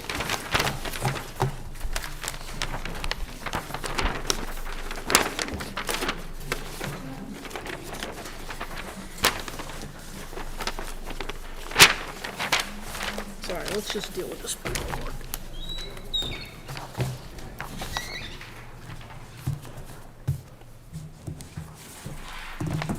Okay, our next agenda item is agenda item number 4, public hearing, special permit number 182-22, and site plan review 155-22 for 40 Dunham Ridge. The applicant is 40 Dunham OC LLC, and they are represented by attorney Miranda Samasco. And could I ask the planning director to read the public notice, please? Very exciting. Notice of public hearing, Beverly Planning Board. Notice is hereby given that in accordance with Massachusetts General Law, Chapter 40A, and Sections 300-18, 300-91 and 300-94, the Beverly zoning ordinance. The Beverly Planning Board will hold a public hearing on Tuesday, August 16th, 2022, relative to special permit number 182-22 and site plan review number 155-22 for proposed subsidized elderly housing development consisting of 160 units, which will include construction of a new 5-story multifamily building located over a podium parking structure, providing approximately 90 parking spaces and related site improvements. The applicant is Miranda Samasco for 40 Dunham OC LLC, 200 West Cummings Park, Woburn, Mass. 01801. The property is, that was a mistake, but the property is located at 40 Dunham Ridge in the IR zoning district and is shown on Assessor's Map 69, Lot 2-40. The application and plans are on file in the planning department and are available for review. Just to clarify, the address was related to the property owner, but it's 40 Dunham OC is the applicant. 200 West Cummings Park is the owner of the site. Gotcha. Good evening, members of the board. Miranda Samasco on behalf of the applicant, and I'm sorry for my voice. No, I feel really I don't get to badly. do a lot of the talking tonight. Happily, we have an excellent team here to present this project.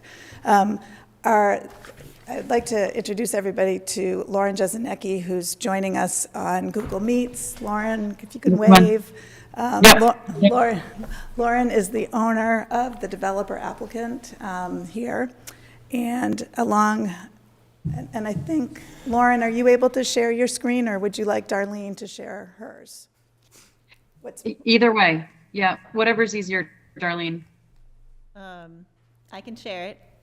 It might work. Yes, is that working? Let me see. Yep. The site plan one? Yeah. That's Yes. I don't know. Okay, great, thank you. Well, I've shared it with you. Let me share it with the meeting, just so it gets recorded. And now I gotta go back, sorry. I hit the wrong button again, sorry. Yeah. There we go. And Lauren, just speak up if you want to say something, because I'm not on that screen, so. Yep, no, this is great. I can see it well. Thank you. All right, great. This is a preview of the project. If Darlene, if you can just to the next slide, we have on behalf of the team here this evening, we have Nancy Ludwig with Icon Architects. She's going to present the project to you. We also have Ian Ramey with Copley Wolf, the landscape designers for the project. Caitlin Glass is here on behalf of VHB, the civil engineers for the project. For this evening, just an introductory note. This project, like the one that we discussed earlier, is still in parking and traffic. We've done one presentation to parking and traffic and been continued to the next meeting. We very much hope to go back with a proposal that's responsive to the Commission's concerns regarding parking in particular. And with that in mind, we would propose to table any presentation of parking and traffic this evening so that we can come to you after we've updated the plans with Parking and Traffic Commission and hopefully have a, if not a written, a verbal recommendation from them at the next meeting. So with that in mind, what we'd like to do this evening is to give you an overview of the physical project and the program. This project is a subsidized elderly housing project as defined in the zoning ordinance. What that means is that at least 80% of the units in the project are restricted to households with at least one household member over the age of 55. And then 15% of the units are restricted as affordable units in perpetuity and at the 80% of AMI level. And then at least 10% of the units are fully accessible. So one of the things about the subsidized elderly housing is that it meets generally the ordinance's goal to provide a diversity of housing choices. In particular, they're part of the master plan discussions that I am familiar with was a great deal of concern about new housing options for folks over 55, and this is responsive to that. And we were previously before the Zoning Board of Appeal because this use requires a special permit from the zoning board because it's in an industrial district. And the board granted that special permit in May of this year. As I mentioned, we've been to Parking and Traffic and are still there, but we've also been to the Design Review Board earlier this month and received a unanimous positive recommendation for the building design. Next, please. Just a little bit more about the age restriction. So as we said, the age restriction is limited to households over 55. That restriction generally comes out of the federal fair housing laws, which ban age discrimination. They've used for many, many, many years 55 and over as the senior age limit. So our definition and our zoning corresponds to that, as does this use. But in fact, the average retirement age is closer to 62, as everybody here will probably not be surprised to hear. And then for these kinds of communities, which are known in the industry as active adult communities, the over 55, the actual median age of the residents is closer to 72. And the typical entry age is between 65 and 67. So it's a little bit wonky, if you will, because the definitions are still dating back to 55. And as our Parking and Traffic Commissioner said, it's 55 is the new 40. So that all the ages are a little bit out of step. But the average age of some of the projects that are comparable to this in the region, for example, there's a project in Natick where the average age is about 72, and on the Cape, the average age of residents is closer to 70. And that is a good segue, just briefly, to let you know that there are many members of the community who have expressed support for the over 55 housing. I sent copies of letters of support to the Planning Department earlier today. These are letters that were submitted to the Zoning Board of Appeals from, I think, 4 different organizations in the community: the YMCA, Harbor Light Community Partners, Greater Beverly Chamber, and Cummings Properties, as well as in their individual capacities, Sue Gabriel, Jim Dawson, and Michael and Sarah. So those, I have copies of them here, and I hope that they might have been you digitally. That's just a couple copies for the board. We have them, right? We have them. They're in the Google Drive. Right. I'm sorry, I thought we had them printed for you. No, I printed them, thank you. Darn. Anybody else want to look at the copy? I'll see you. Send you the copy. They were here. So with that, I'm very happy to turn it over to Nancy to walk you through the design of the project. Good evening. I'm Nancy Ludwig from Icon Architecture, and let me take you through. Oh, I don't have control. I know. I'm going to keep doing that. I haven't figured that out yet. I hope you know the site. It's circled in red here. We actually are off of Dunham Ridge, but really looking out on Route 128 that you see there labeled as Yankee Division Highway. Next. Here is the site plan superimposed over a Google Earth view, but you can see the proximity to Route 128, and you can see Dunham Road as it's coming around, and as it turns, is this on? No. As it turns into Dunham Ridge, coming up into what is the office park that tucks up into the hillside and into this wooded setting. We sit between, up to the north, the Dunham Castle condominiums, an open parking lot, and some light industrial space that you see to plan west here, a wooded wetland to the east that separates us from North Shore Music Theater. Next.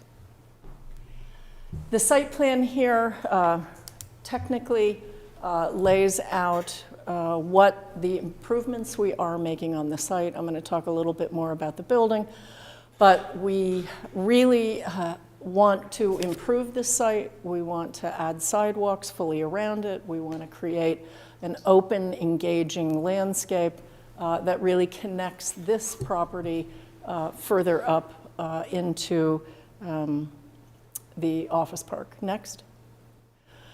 Here are the existing conditions. It's an open site. There are some electrical lines, as you see on the left, running over it. You can see that it's sort of improved in the upper right-hand image. In fact, there is an infiltration structure that we'll be replacing that's on there now. You can also see that the paving and rough grading kind of comes out to meet the curb edge. We intend to improve all those aspects of the site. I think if you take a look on the lower right image, you'll see that we have quite a grade difference from Dunham Road leading up to our property boundary with the Dunham Castle condominiums. There's rock on the site, we assume, because the grade is rising up. Next. And we really go from an elevation of 86 up to 110 on our northern boundary, and highlighted in gray is really where you see some rock outcropping. And I bring this up because it becomes a design consideration in how we lay out the building. Next. As we've thought about the building, while we might have Route 128 and its noise to the south, it also affords us a very open and sunny elevation for the building. We're intrigued by the idea of a rise in grade on the site because it means we can tuck our lower level into that hillside, and we really appreciate the wooded wetland that's to the east. Next. And so we've designed a building that's a U shape, basically, with its opening facing the east and looking out to views into that wooded wetland. We've chosen to hold the building back from the northern edge, giving us a deep setback from our neighbors and our property line to the north. We've created a U shape that has two projecting wings coming out to 128. We envision those as being kind of like protective arms, so that we're creating a tight courtyard to that southern exposure. We'll be able to enhance it with landscaping, but it will also help us not have big windows looking out on 128, and those units, having stepped back from that edge, will feel a little more protected. A key point is, because of this big grade difference, we've got a projecting element that comes to the west side of the building, which becomes what we refer to as our entry pavilion. We can enter it from the lower side, we can enter it from the upper side, and it's a two-story volume in that lobby that is a really nice way to enter the building. Next. We've provided a site with alternatives. On the north, you see a landscape parking court that can be entered off of Dunham Ridge or off of Castle Drive to the west. We have a garage entry that is directly off of Dunham Road, coming directly into that lower level. And we've placed separate service loading and trash area that enters off the east, generous, and we also have an elevator core there so that if residents are moving in and out, or if deliveries or something are coming in, they're coming in through that side of the building. Next. I mentioned our grade that has rock in it, so we've tried to design a limited area for the parking. This is a full height single story of parking, but it actually gets buried into the hillside because next, our first floor really sits up at that higher elevation. Can you go back one? I'm sorry, I should have mentioned the counts. We are showing 123 spaces in the garage, 90 spaces in areas parked at grade around the site, both with an entry court off of Dunham Road, as well as that parking court that I showed you to the north, for a total of 213 spaces. Now next. So our main level really has a combination of amenity spaces for the residents, as well as units that look out onto this major courtyard. We also have units that will be against a walkway and have some patio area and have the opportunity to have doors directly into them from this parking court. Here you see that two-story entry pavilion. On the lower level, there's some office space. On the upper level, there's some nice places to sit and look out over that volume. And while I'm not showing the plan for the amenity area, it obviously takes advantage of views north and south. Next. We have a mix of 1 and 2 and some 3-bedroom units. They stack up the building. I show you the upper floor plan on the right, and so you can see that on that upper floor plan, we're stepping back these volumes so that there really is the sense of an attic story pulling back from the main elevation. Next. We have, we want to do a robust, sustainable building. We are planning on an all-electric building that will meet, we're hoping that we can incorporate some passive house standards into the building. With it being all electric and unitized systems, we'll have heat pumps on the roof. They will be screened, and whatever roof area is left, we would like to incorporate solar photovoltaic panels to help power the building. Next. One Circle has really a strong set of principles about designing and delivering housing, about housing that really is one within its landscape, that is inspired by its natural surroundings, which is why we really like this site. And we have a series of images here about impressions for the interiors and the exteriors that would reflect, natural materials, clean design, and a very sustainable approach to how we orient the building and the materials we choose. Next. And so we have a palette for the exterior of the building, which I'll show you in some perspectives, that includes on that attic story upper floor, a wood look kind of siding as it steps back from the elevation. The entry pavilion that you see here will be clad in stone. You see the desire for a large arched entry, reflective of some of the older buildings that one might see in the area. We will have stone on that, and then we mix siding with a fiber cement panel that will look like clapboard, that will be in a white color as well as a gray color. You see along, and this is a portion of the southern elevation, you see these broad canopies.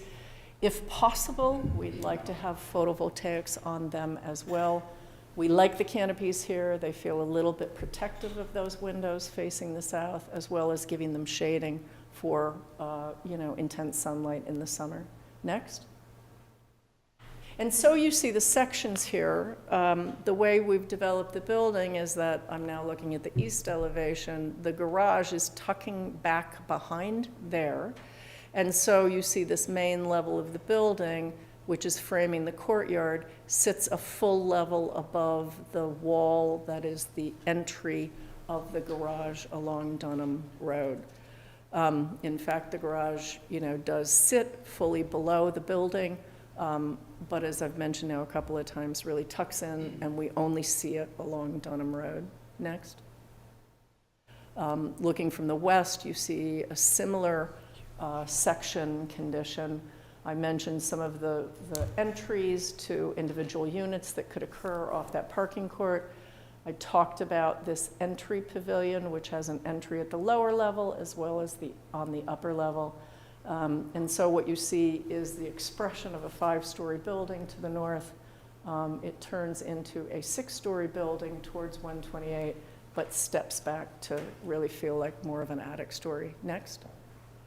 And so here you see a view if I were approaching, I guess I'm really on the highway, but you see the importance of this entry pavilion as it projects and provides a welcoming arm to people who would be coming from this direction. You see the strong imagery of these canopies on the south, and you see how we've worked hard to develop elements of this building that project off the main bar of the building, creating a sense of separate elements. Next. Coming up a little closer, you see that those projecting arms have a scale to them that feels quite residential. And in between those arms, you see what is really the garage wall, but we are providing a trellis in front of it, on top of it, I guess you would say, that becomes a screen to that courtyard behind and allow landscape to grow up onto this trellis and really feel a part of its surroundings. Next. I'm looking back, now looking west, and you see that deep setback. And now next. Now I've come all the way around on Dunham Bridge, and I'm looking to the south. Ian Ramey is going to tell you about what's happening in all the landscape here, which is not illustrated here, so hold your imagination for a minute. But I think the point of this image is to show you that within this courtyard we have light materials. I think 75% of the units we've incorporated either a terrace or a deck because we think it's very important for these residents to have that ability to transition between inside and out, as well as this very gracious common amenity in the courtyard. Next. And now I'm going to turn it over to Ian Ramey from Copley Wolf, who can explain that landscape concept. Hi, everybody. Ian Ramey with Copley Wolf Design Group, Landscape Architects. So I'll walk quickly through the landscape design. I know we're getting late on time, but the big concept with the landscape really is to embrace One Circle's core values of health and wellness and to have a landscape that highlights the use of natural, sustainable materials and to really create spaces, a range of different types of spaces that encourage people to interact with each other and interact with the environment. The landscape design is going to rely very heavily on native plants, and we're also going to highlight nature-based systems, so things like rain gardens and pollinator gardens. We want the landscape to be beautiful but also functional with a nod towards improving the site's biodiversity. Did you need me to split? Or not yet? Maybe. Okay, no. Yeah, so really quickly, I'll just walk through the plan. I'm not rushing you. No worries. So on the left-hand side where we have that entry vestibule, that's a split level condition, and we have entry plazas there that'll be made of permeable pavers. We'll have shade trees and seat walls. Moving around to the south side of the building, we have that elevated courtyard, as Nancy had mentioned. That'll be a more intimate space. There'll be some buffering from the highway with a screen wall and vegetation. Along that road on the south side, we have a long linear rain garden there that helps to manage the stormwater on site. If we move up into the central part of the plan, the large courtyard there is really kind of the centerpiece of the landscape. So in that area, we have, up close to the building, we have our sort of outdoor dining area. We have a large flexible lawn space that can maybe highlight there. That's where there'll be some social interaction for the tenants. And then moving further out, we have our pool terrace. It's out at that opening there. And then stepping down and taking advantage of that grade, as Nancy had mentioned, we have a secondary terrace where we're envisioning having community gardens and pollinator conditions so that the residents can really kind of interact with nature and have all sorts of different activities there. Moving to the northern part of the site, we have a meandering accessible path that moves through a garden grove. There'll be more rain gardens in that area, and that is intended to be an accessible route to get the residents down into the network of the larger neighborhood. And then one other thing to highlight here on the north side, where we have the parking lot, we have a retaining wall that tucks that in, and on top of that is where we're preserving the existing trees on site. Go to the next slide. These are just some character sketches of the materials, so you get a sense of what the furnishings will be. Again, the use of natural materials like wood and stone, the idea of using permeable pavers to help with the stormwater management, and then using landscape materials that really have kind of a tactile and textural quality, so it's all about sort of the appearance of that as something that's engaging to the residents. And next slide. So our plantings are very heavy on the native plants. We're looking for plants that exhibit continuous bloom so that we can really support the pollinators on site and just generally have a very sort of functional nature-based system for the landscape design. And with that, I believe I'll hand it over to Caitlin. Thank you. Hello, Board. I'm Caitlin Glass from VHB, civil engineer. I'm just going to walk through a few slides talking about the site plan and the stormwater approach for the project. So as Nancy mentioned, the existing site, it consists primarily of developed land that has kind of shrubby vegetation and gravel cover. There are some mature trees along the northern property line. And it's been mentioned a couple times, but there is considerable grade change across the site. So along the northern property line is about elevation 110. That goes down to about elevation 77 along Dunham Ridge and elevation 86 along Dunham Road. In the existing conditions, stormwater generally flows to the south and to the east. There's an existing catch basin, I don't know how to use, in this general area that picks up runoff and discharges it through a culvert under Dunham Ridge to the east. A portion of the site also drains down to this area where there's an existing catch basin, and some of the site drains down to the west. So the proposed site plan includes an at-grade parking lot of about 90 spaces, 4 of which are ADA spaces, which are located near the site entrance.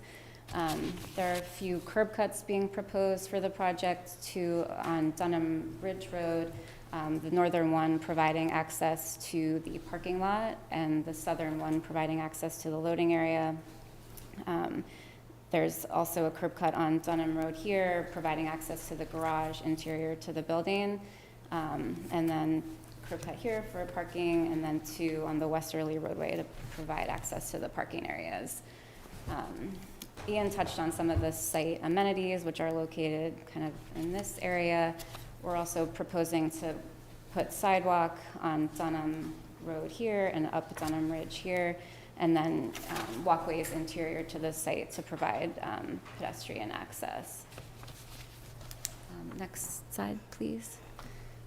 So talking a little bit about the stormwater approach, we met with the city engineering department early on in the design process to talk about our approach and get feedback from them and look for ways to incorporate low impact development LID techniques.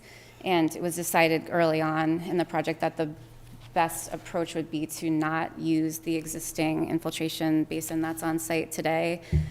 So our proposed stormwater system includes several rain gardens, like Ian mentioned, which are here, here, and up here, as well as porous pavers and subsurface infiltration basins here and here that will help provide groundwater recharge and mimicking natural conditions.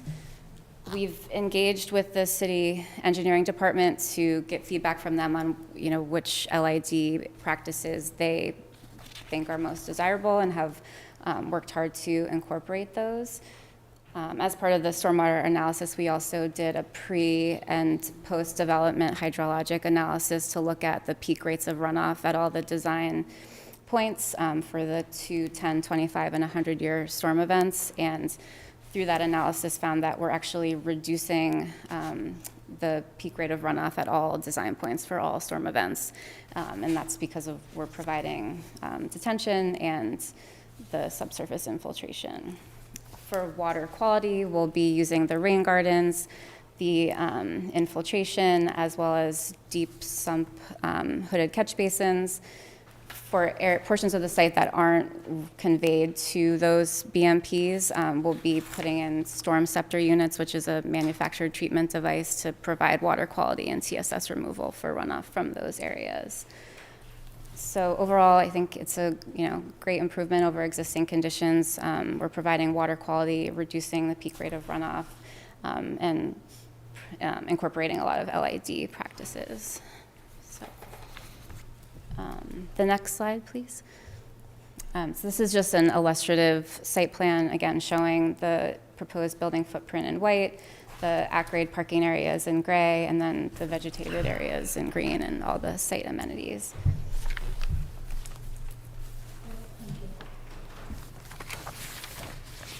I think we may have one more slide before we, just to summarize some of the benefits for this project. and I'm going to be brief about it, but the design is one that is very engaged with the existing environment and complements it, is sensitive to the wetland resources that are adjacent in the wooded area. It's been designed so that it is a big building, it is a tall building, but the height has been designed to really sit into the existing grade as much as possible. The building, it's one of the things that's very important to Lauren has been the sustainability goals, and she's pushing her team hard to make this building as sustainable as possible. And of course, the housing affordability, 15%, which equates to 24 permanently restricted units for senior housing at 80% AMI is certainly a benefit as well. There might be one more slide. Just briefly, I'll run into this. The time frame, if we finish up permitting this fall, would roll into further design winter into spring 2023, with construction being about 2 years, beginning in the summer of 2023, ending in summer of 2025. And Lauren would expect that the full lease up and stabilization of the building would occur somewhere in the 2026 range. One more? I just want to make sure. Thank you. Okay, I think that is it. So one of the things I wanted to clarify for the board that I neglected to say in the beginning is that we are here for site plan review as well as for a special permit with respect to parking. And on that note, one of the arguments and the realities that the applicant has experienced in developing these types of projects is that there is an expectation that the actual parking demand will be substantially lower than what is required under zoning, which in this district is 2 parking spaces for every unit. We have a blend of 1-bedrooms, studios, 2 bedrooms, 3 bedrooms. I think it's realistic to expect that in an over 55 community, there will be a significant number of people who are not couples, but who are single occupants. And as people retire, that there will be, the possibility that households will reduce the number of cars. And so the request before the planning board is for a special permit to reduce the 2 spaces per unit requirement to what equates to approximately 1.3 spaces.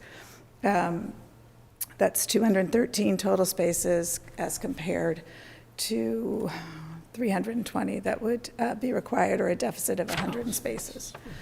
1.3 per unit? Yes. Although they're 1, 2, and 3 units.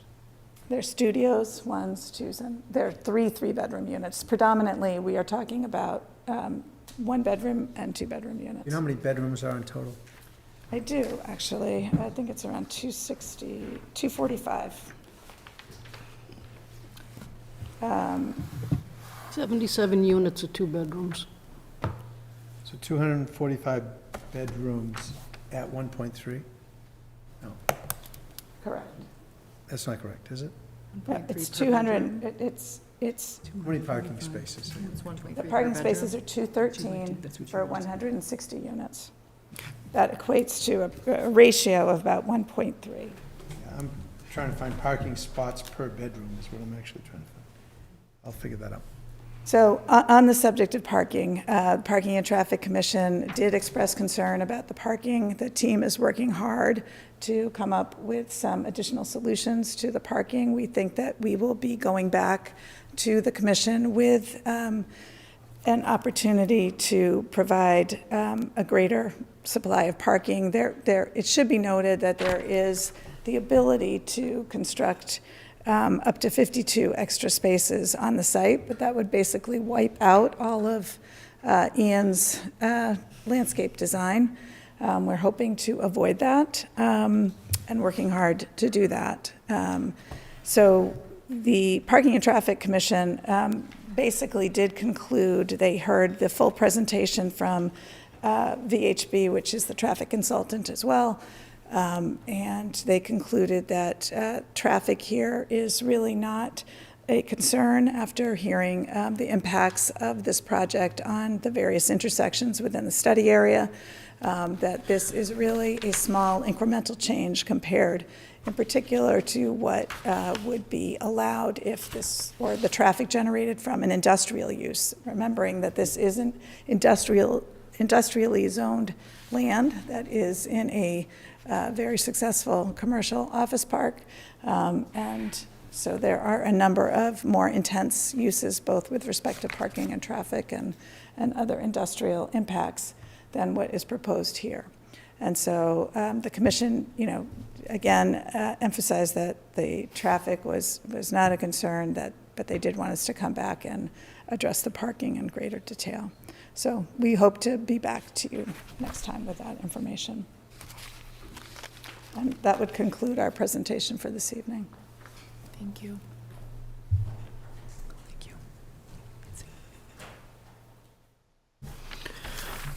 With all due respect, I can't figure out how if we're adding 160 units, it won't have any impact on traffic. 77 of the units are 2 bedrooms. 20% of the units are not age-restricted. I understand they're experts. I understand. It just sort of blows my mind, to be frank with you. And I understand the comparison that's being made is to an alternative use. But I guess I would look at it as not comparing it to an alternative use, but to what is there now, because that's what the neighborhood is facing. I'm going to turn it over to my colleagues. So, Derek, did you have a question? Yeah, I have a question about the subsidized housing. So the requirements are different here, right, than the inclusionary housing in order to get the, to qualify for the 55 and above. And this is the first time I've come across this particular thing, right? So, so it's 80% and it's 15% of the units as opposed to 10, right? Well, inclusionary zoning allows for 3 options, 8%, 10%, or 12% at different levels of affordability. Yeah. This is a use that has been in our zoning ordinance for like 30 years. It dates back to the 70s when HUD was doing a lot of subsidized housing. So that's where this definition came from. And under that definition, the minimum is 15%, so it's more than our inclusionary housing requires. But the subsidy level is 80%. The term subsidized is somewhat misleading, if you were going there. As I said, it dates back to the 70s when there were a significant number of subsidized housing projects that were coming through HUD, and that's what this anticipated.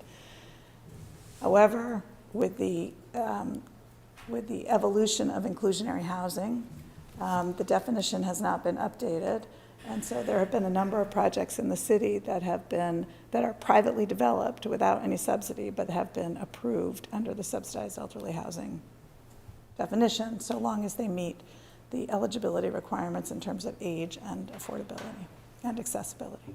Mm-hmm. So there is no subsidy, is what you're saying? There's no government subsidy. Yeah, okay. Correct. I mean, one could argue that there's a subsidy by the developer and the market rate units are subsidizing the affordable rate units, but there's no outside money subsidizing the project. So I used to live on the old Proctor Farm, right next to Cherry Hill Industrial Park. Mm-hmm. We were a little bit further away from the highway than this, and I can tell you that it takes a while to get used to the highway noise. So, I guess probably our next hearing, I'll ask a little bit about any sound buffering, that sort of thing for the resident. But I'm curious as to the market rate of these units. I mean, these seem pretty upscale. A lot of really great quality substances, construction material, the landscaping, You know, I want to go there automatically to play cornhole because I saw that happening, so, just sort of in jest here, but these look like they are above average in terms of what the cost would be. Do you have any sort of, would you describe these as luxury, semi? I mean, what's the market rate going to be? I know you can't predict this now because you're talking 3 years from now before they go online, but these are not.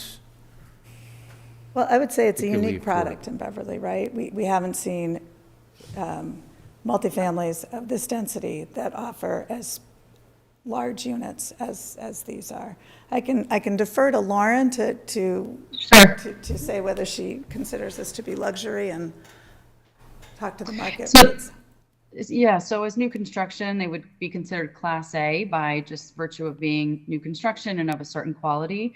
We've been comping it against other market rate buildings in Beverly. So they are larger on average to accommodate an empty nester, someone who's moving out of a larger home, and so they just have generally larger floor plates. So the average monthly rent is slightly higher than a typical Beverly comp, but the price per foot is very much consistent. You know, just again, compensating for the fact that we have slightly larger units and bigger floor plans for this type of a resident.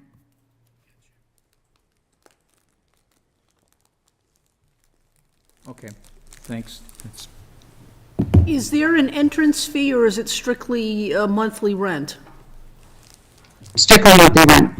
Traditional 12-month leases, no, you know, upfront payment or deposit or anything like that. And is there any aging in place provisions, or is this straight sort of rental, an apartment community? I mean, a lot of residents will age in place. And so we mentioned the entry age is in the high 60s, but residents will stay. And so the turnover rate is quite low. I think on average, I want to say the tenure is 5 to 7 years, whereas I think it's only 30% of the units will turn over. In a conventional apartment building, you might see 50% of the units turning over every year. So residents stay longer, but there isn't any requirement for that. It's really, Miranda spoke to it a bit at the beginning, it's more of a lifestyle change. These residents may be seeking convenience, downsizing. They may have health challenges that make it easier to live in a multifamily with elevators and accessible parking. They may be traveling. They may be doing it for the social aspects of it. There's a lot of reasons, but it ends up being much more of a lifestyle choice. And so, you know, some of the reasons why people might move here. Derek? What's the total population you expect to be living in these 160 units? We haven't projected that. We could. I mean, it's probably on average, if you know, 250 bedrooms. Maybe it's. Yeah, I mean, it might be around that number. As Miranda had mentioned, we will have a lot of singles. We will have a lot of people, you know, spouses who may have passed, individuals who are divorced. It may be a situation where you have people who are coming on their own for the social elements of the community. So I think 245 based on the number of bedrooms is probably not out of reality, but it is difficult to project, of course, depending on who actually moves in. But you probably have some model. You could look at another similar facility and get some population counts. Yeah, we'd have to do it that way. Yeah, we don't model it that way, just in terms of the, you know, our sort of assumptions. But we could look at other buildings and figure out how many people per unit. Certainly. Yeah. Wayne? Yep, I've got a few random questions and no order at all. When you talk about loading and trash entry, you of course meant the loading, trash, composting, and recycling entry, right?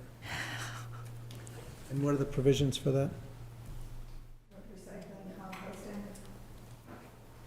There is a recycling. Yeah, there's absolutely a program for, and I believe composting as well, Lauren, yes? We're working with the city arena on that, the sustainability director on that, to identify composting service providers in Beverly. And you're committed to doing that, right?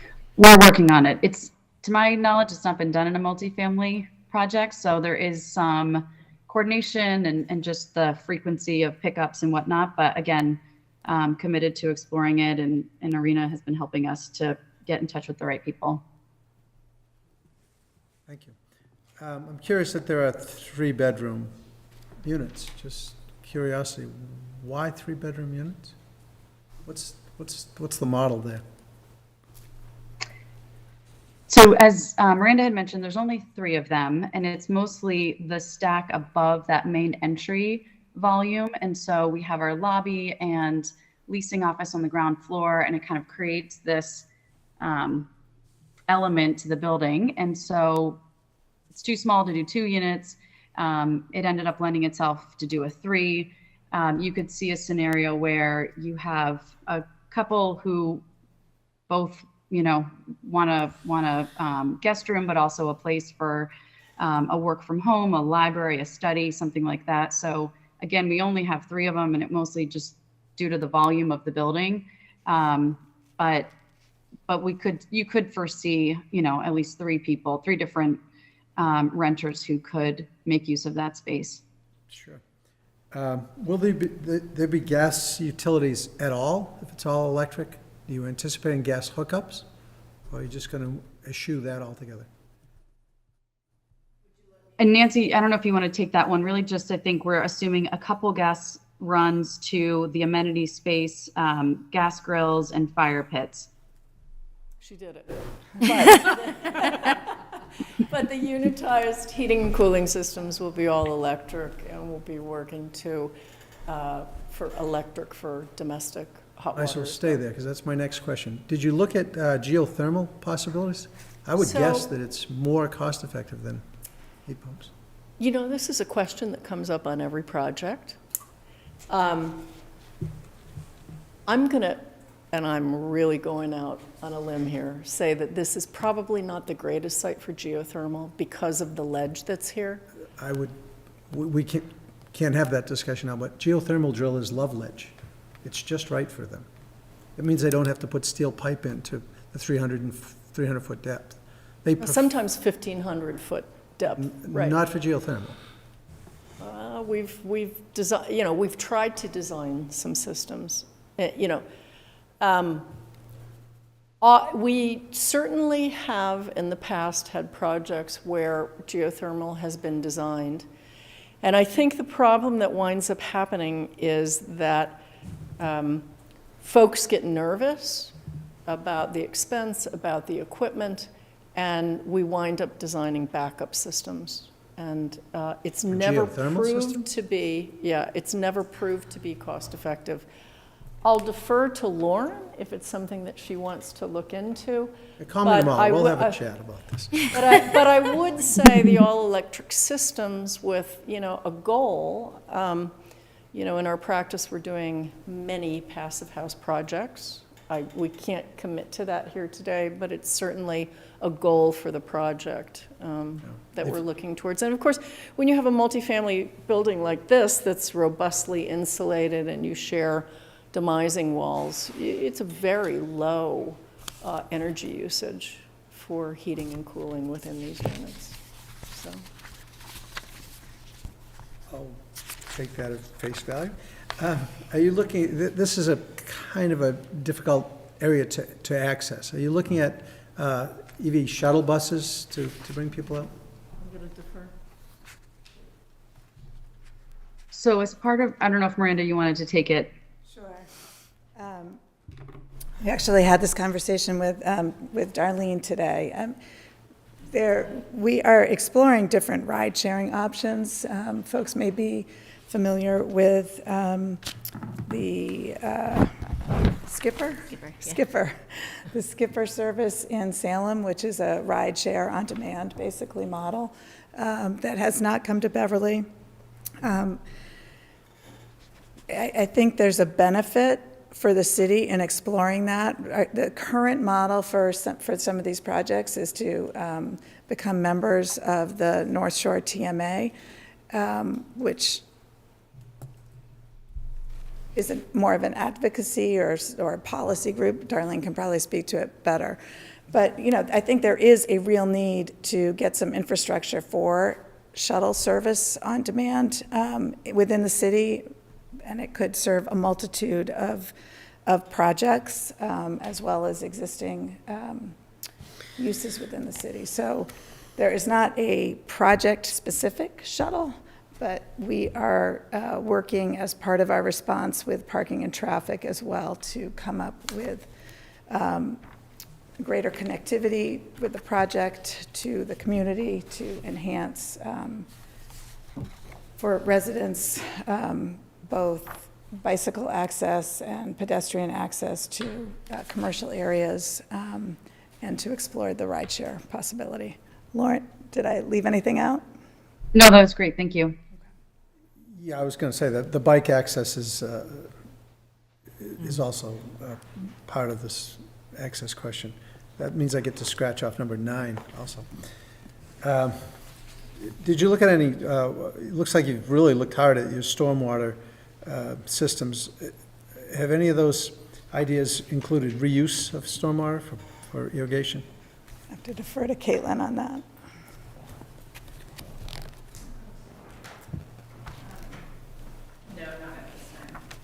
We have, as you know, we're in a level 5 drought right now, and it's not going to be the last level 5 drought that we experience. So reusing the significant amount of water that comes onto that site might be something you want to really look at. Something we could consider. The roofs you have in your diagrams, those are white roofs. Do you really intend to use white roof?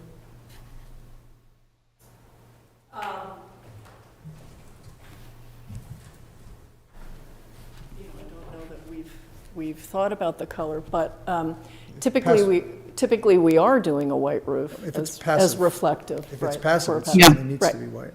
Right. Just something that also to think about. I have artist studios here, but maybe you haven't really thought about artist studios. Okay, no artist studios. Right. Well, you know, but I would say, I mean, Lauren mentioned that these units are tending towards a little bit larger than in the market, and we have designed into them a study or a creative space. And I think also, as well as our amenity program, we want it to be as rich and engaging as it can be. And so I think we've thoughtfully, not that we showed it here tonight, but we do have an approach to what we're doing. I mean, you know, and we've thought about things like that, certainly rooms that can be multi-purpose, but really importantly that every unit has some space within that can be something other than a sleeping or living space. Will the residents will pay their own utilities, or don't you know yet? Yes. They will? Yes. Yes. Okay, so there's somewhat be less separately- motivation for you to make things as efficient as possible because Absolutely. they're paying for it. Absolutely, and you find, we've done those studies, somebody pays for it, they're more efficient. They'll be more efficient, yep. But the systems that you build initially, you're less concerned about them being efficient because you're not paying the utilities down the road. But yeah, true. they will be probably more cautious. Yes. A note on canopy PV, did you look at that? Did you mention that? I did. I You were wasn't sure listening. that's what you said. So I mentioned that the canopies on the south side of the building are obviously there to protect and shade on the southern exposure. They also, I think, create kind of a sense of a little more separation from 128. Okay, I'm And if talking we about can- parking lot canopies. Yeah, we've been studying details for PV systems, and we'd love to see them as part of the canopy. There's some nice examples of that. I was really talking about parking lot canopies. Oh, it is something that we talked about at one point, but it would, you know, we also sort of came to the conclusion that that parking court to the north should be as open and landscaped as possible. So. Okay. You didn't mention dark skies, but I'm sure you're thinking We about- will. Yes. That's a yes, okay. That's a yes. Say that again? Full horizontal cutouts on Okay, just to parking, we won't really discuss parking, but it comes to, if you have 213 parking spaces, that's 1.15 per bedroom. Does that sound right? Yes, that's the number I came up with. 1.15, yeah. And Which, go ahead. and again, I'm not a parking and traffic person, so I should probably stay in my lane, but we have had some back and forth among the team, and a lot of the multifamily models end up having 1.0. The demand is estimated to be 1.0 parking spaces per bedroom. So in the other comps that you have, I guess, where the age is 72, that's what you're finding? Well, no, this was actually multifamily housing, not age-restricted, so it was more conservative than what we might find in an age-restricted unit. And the demand per bedroom equates to one space per bedroom. I on guess you average. could go to, I don't know, Brooksby or someplace and count cars and see what those ratios. Somebody must know all of this. Yep, and we did do a study on that. Sorry. We did survey a few of the comps. There's not a lot of these buildings that are 55 and over multifamily with this sort of a program, but there is the one out in Natick, there's one on Cape Cod, and we've called over and spoken with the leasing teams. They are parked at about 1.3 to 1.4 spaces per unit. They're not having any trouble from just a utilization and occupancy standpoint. And so again, this is really a lifestyle decision, someone who's moving here to downsize, to simplify. And, you know, again, these comps in this area have shown that that's been a reasonable ratio. We'll continue to tell that story to the Parking and Traffic Commission, and there's some other strategies that we're working on refining for that next meeting. But just as, you know, sort of a baseline is the data that we've seen. The ITE numbers support that as well. VHB pulled some of the parking data from the Institute of Traffic Engineers, and it was even lower than 1.3. I think it was 1.2. So we feel really confident, but again, want to continue to you know, put that presentation together on the different strategies we're using. I'm guessing you'll have a population of about 360. Just another thing to think about, I'm thinking about is some of the people won't be home. I'm going to guess as much as 10% will be elsewhere, traveling or in another home or something like that. You don't have any data on that, right? We don't, not formal data, but I agree with you. I think anecdotally that's true. We're working with Bazzuto Management on the property management of it, and they've operated a few of these buildings and could speak more to the anecdotal again. No hard data, but I know they would say that's true. Again, we don't have a real percentage. Again, it's a lifestyle thing. The fact that they could leave their keys and come back in a few months and not have to worry about maintenance and other, you know, mail and all those things is really attractive. So yeah, so I wouldn't be surprised if there's a good percentage of folks who are traveling at any one time. That concludes my interrogation.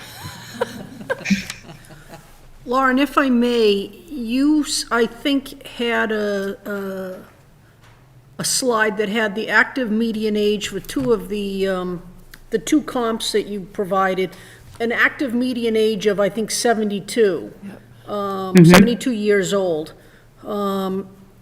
which, if I remember correctly, median means that half of the population is older than 72 and half the population is younger than 72. And I know we're going to discuss parking and traffic next week, but I wonder what kind of consideration was given to the fact that, to that upper echelon, those that are over the age of 72, and particularly as they start to hit their 80s, that they may require more services, so that there may be home health aides, home physical therapists, home speech therapists, home occupational therapists, any kind of visiting nurses, those types of people coming onto the site and how that might impact the parking and the traffic situation. I know I'm breaking the rules by talking about that tonight. So again, VHB will present this in more detail, but they have modeled the demand based, taking into account 80% of the residents being over 55 and 20% being just regular multifamily. The calculations for the over 55 are modeled based on actual demand. So it does take into account trips for physical therapy and things like that, and visits for physical therapists. Okay. Anything else for the team? Is there, keeping in mind that we are going to continue, but I also know that there are some people of the public here, is there anybody who would like to speak on this?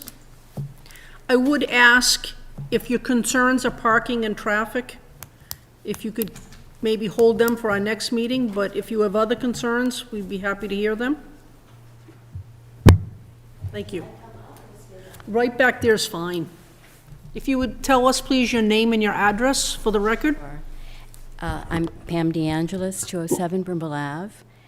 And I'm not sure if this does segue into traffic, so please stop me if it does. We've been talking about the model of, this model sounds like it would be mainly in the 70-year-olds and up. As we said earlier regarding a different project on Cabot Street, at that time, we were saying how Beverly is a draw to so many people. There's such a demand for housing that as long as you can find a place here, people seem to want to be here. I would hesitate to compare Beverly to Natick, for example. We're on the water. And, you know, the water is a great draw for people. So I'm guessing that there are going to be many people in this 55-year-old age bracket, not simply the older age that you're using as in the areas that you're using as comps. And that does mean more passes to and fro from housing than it would be if you're sedentary and can't have access to a car. Many people, as was noted in a different meeting regarding this topic, many people in that 55-year-old and similar age range have children, grown, semi-grown children, still living with them because, you know, many people do. So just in terms of the draw of this particular project, I think that, again, to recap, it would be good to consider many would be in that lower end of the allowed spectrum. I'm also wondering, and this may get into the technicalities of the definition of affordable and so on, but as was mentioned about the Cabot Street project earlier, going from, I believe it was 80% of medium income, and that was lowered to, I believe, maybe 60%. I would wonder if this is a possibility in this project as well. If it meets the definition of however this project is being labeled, if that could be considered, so that if we are billing this as an affordable project, you know, having underpinnings of being an affordable housing project, the definition of affordability really needs to be considered whether it is affordable, because 80% of median in this area is not necessarily affordable, whereas, you know, as you found regarding the other project on Cabot Street.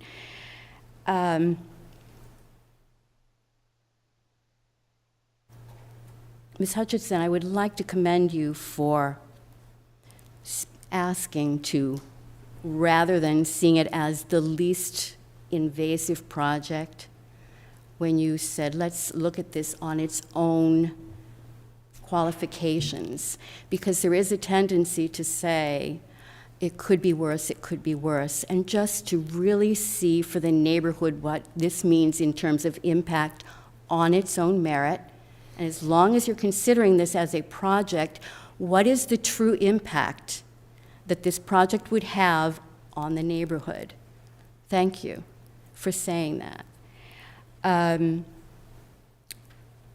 I think, Ms. Nguyen, in any case, perhaps all of you have in your email a letter from one of the abutters, Lisa Middleton, in which she goes to address one of the, I believe the term is order of conditions regarding impact of on the value of the home values, and she does have a statement from the city addressing that was actually kind of ignored at a previous meeting that has been discussed here as having been a hurdle that's already been overcome, a different board meeting. When she raised that at that particular board meeting, it was not really acknowledged. And so I would ask that, make sure this time that it is really acknowledged, please. And just to, the last thing, and this may not be as important, but when, the people who are saying we are behind this project, if they're not in the neighborhood, it's easy to be supportive of something when it's in another person's neighborhood. But when those neighbors are the ones being impacted, it carries a lot more weight. So, in any case, thank you all for your attention and for listening to us, the neighbors, as well. Thank you.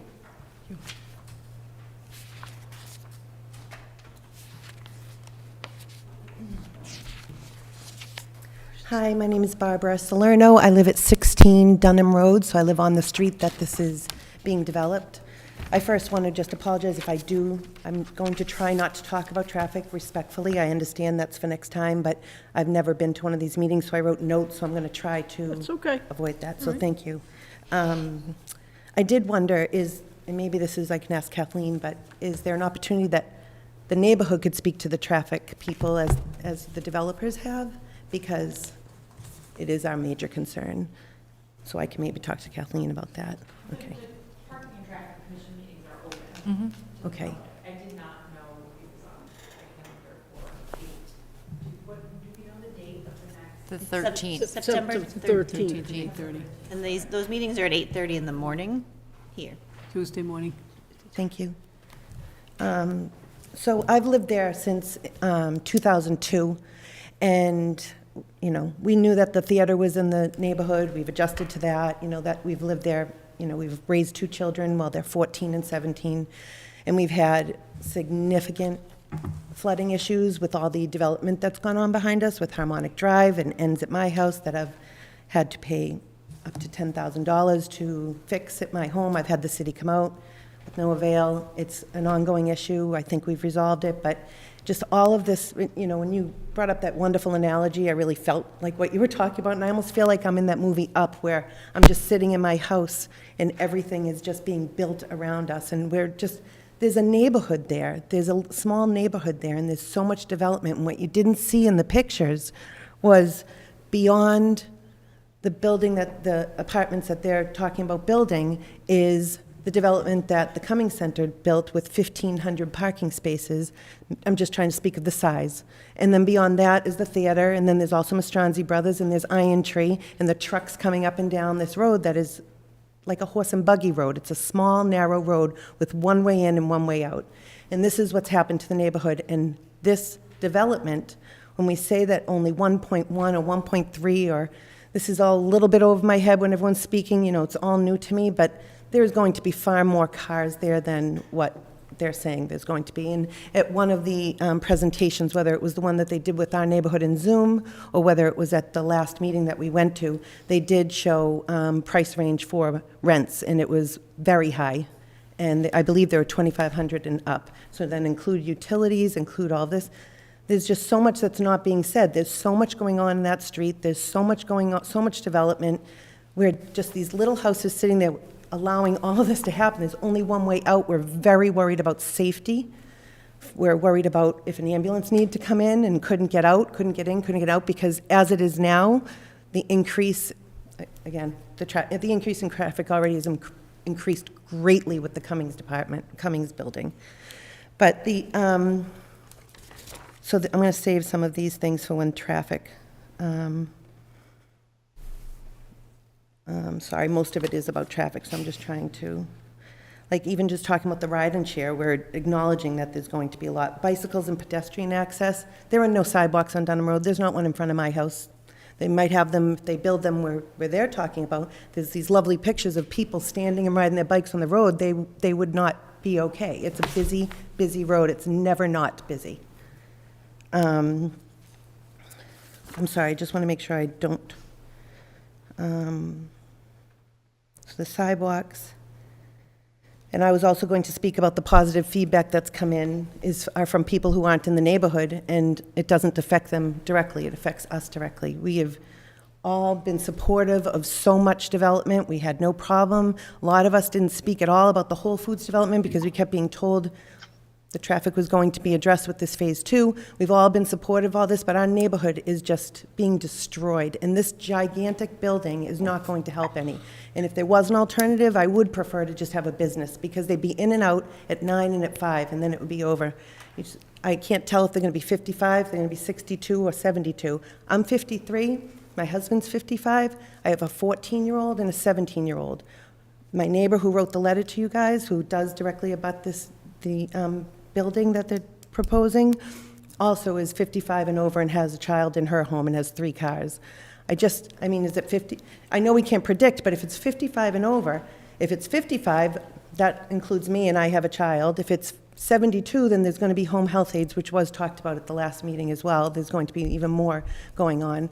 It's just really worrying all of us that this is just continuing to go on without thinking of safety.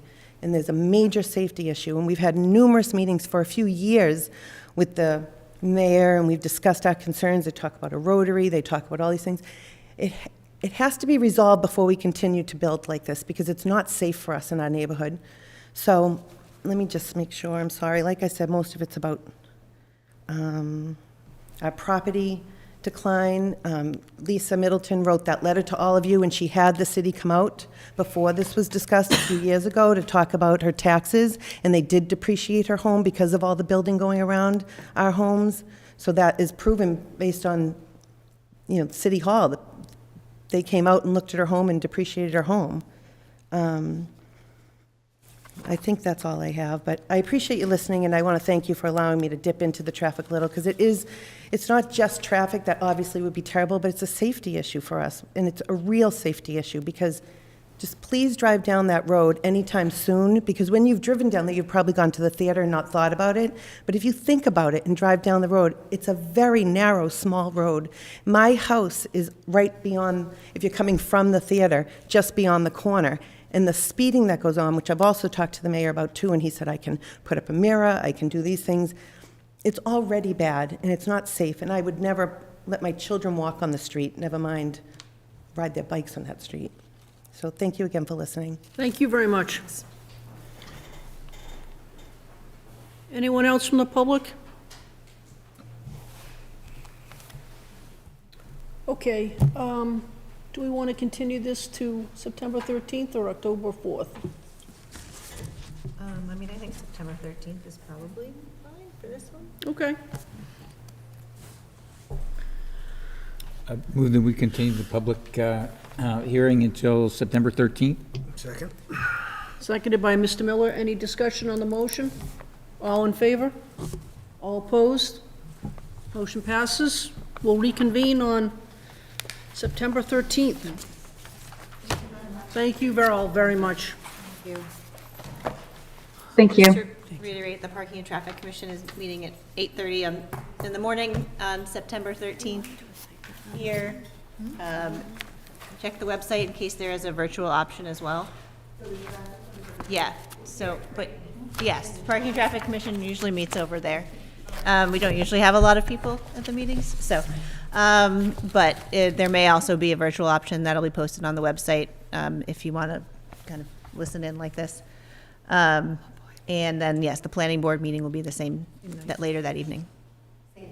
Same day. Yeah. Thank you very much.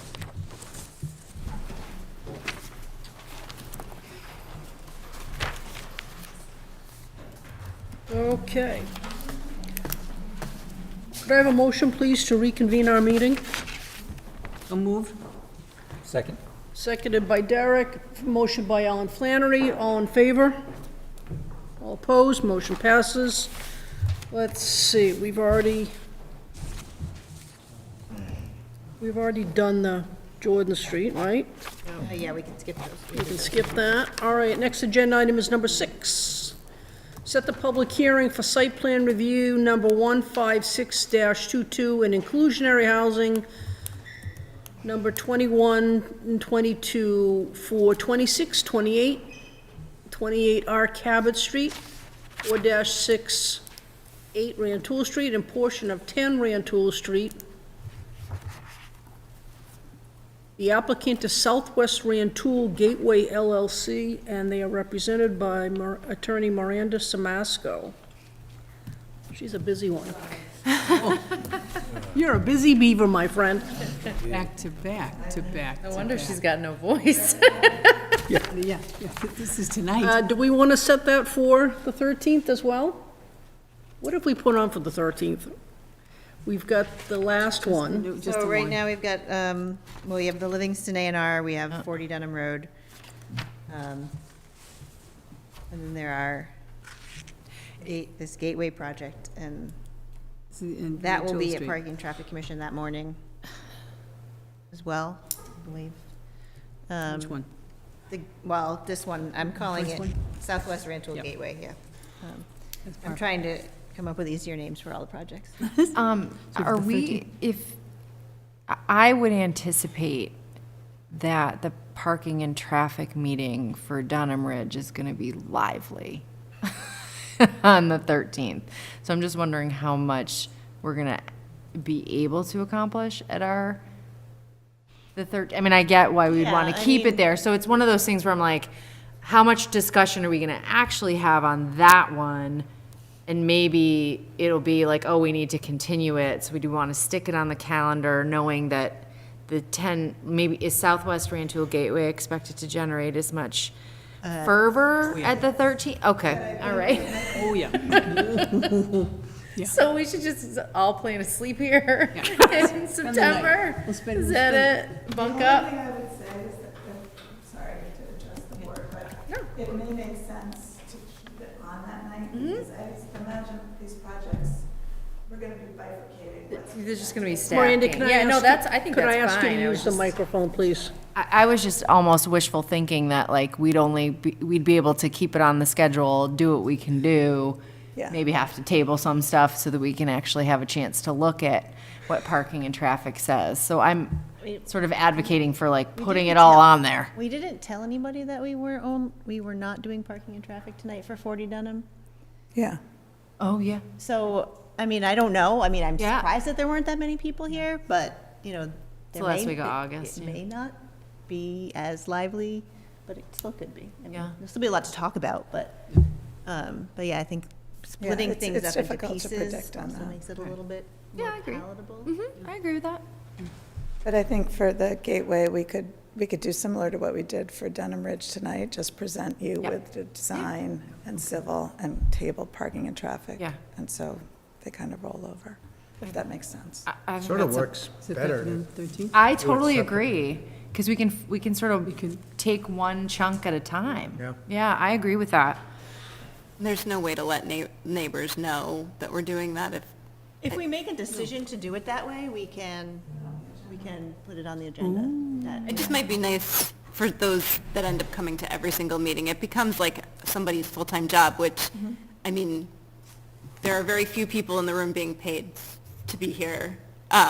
They're not one of them, and it's good if we can be clear with them so that they can pick and choose what meetings they want to attend. Yeah. Okay. Yeah, I mean, I It's think. probably none of those people would have come. Their biggest concern is They sat through a long meeting. They did. I know they did. To be told I not know to they talk about did. their main concern.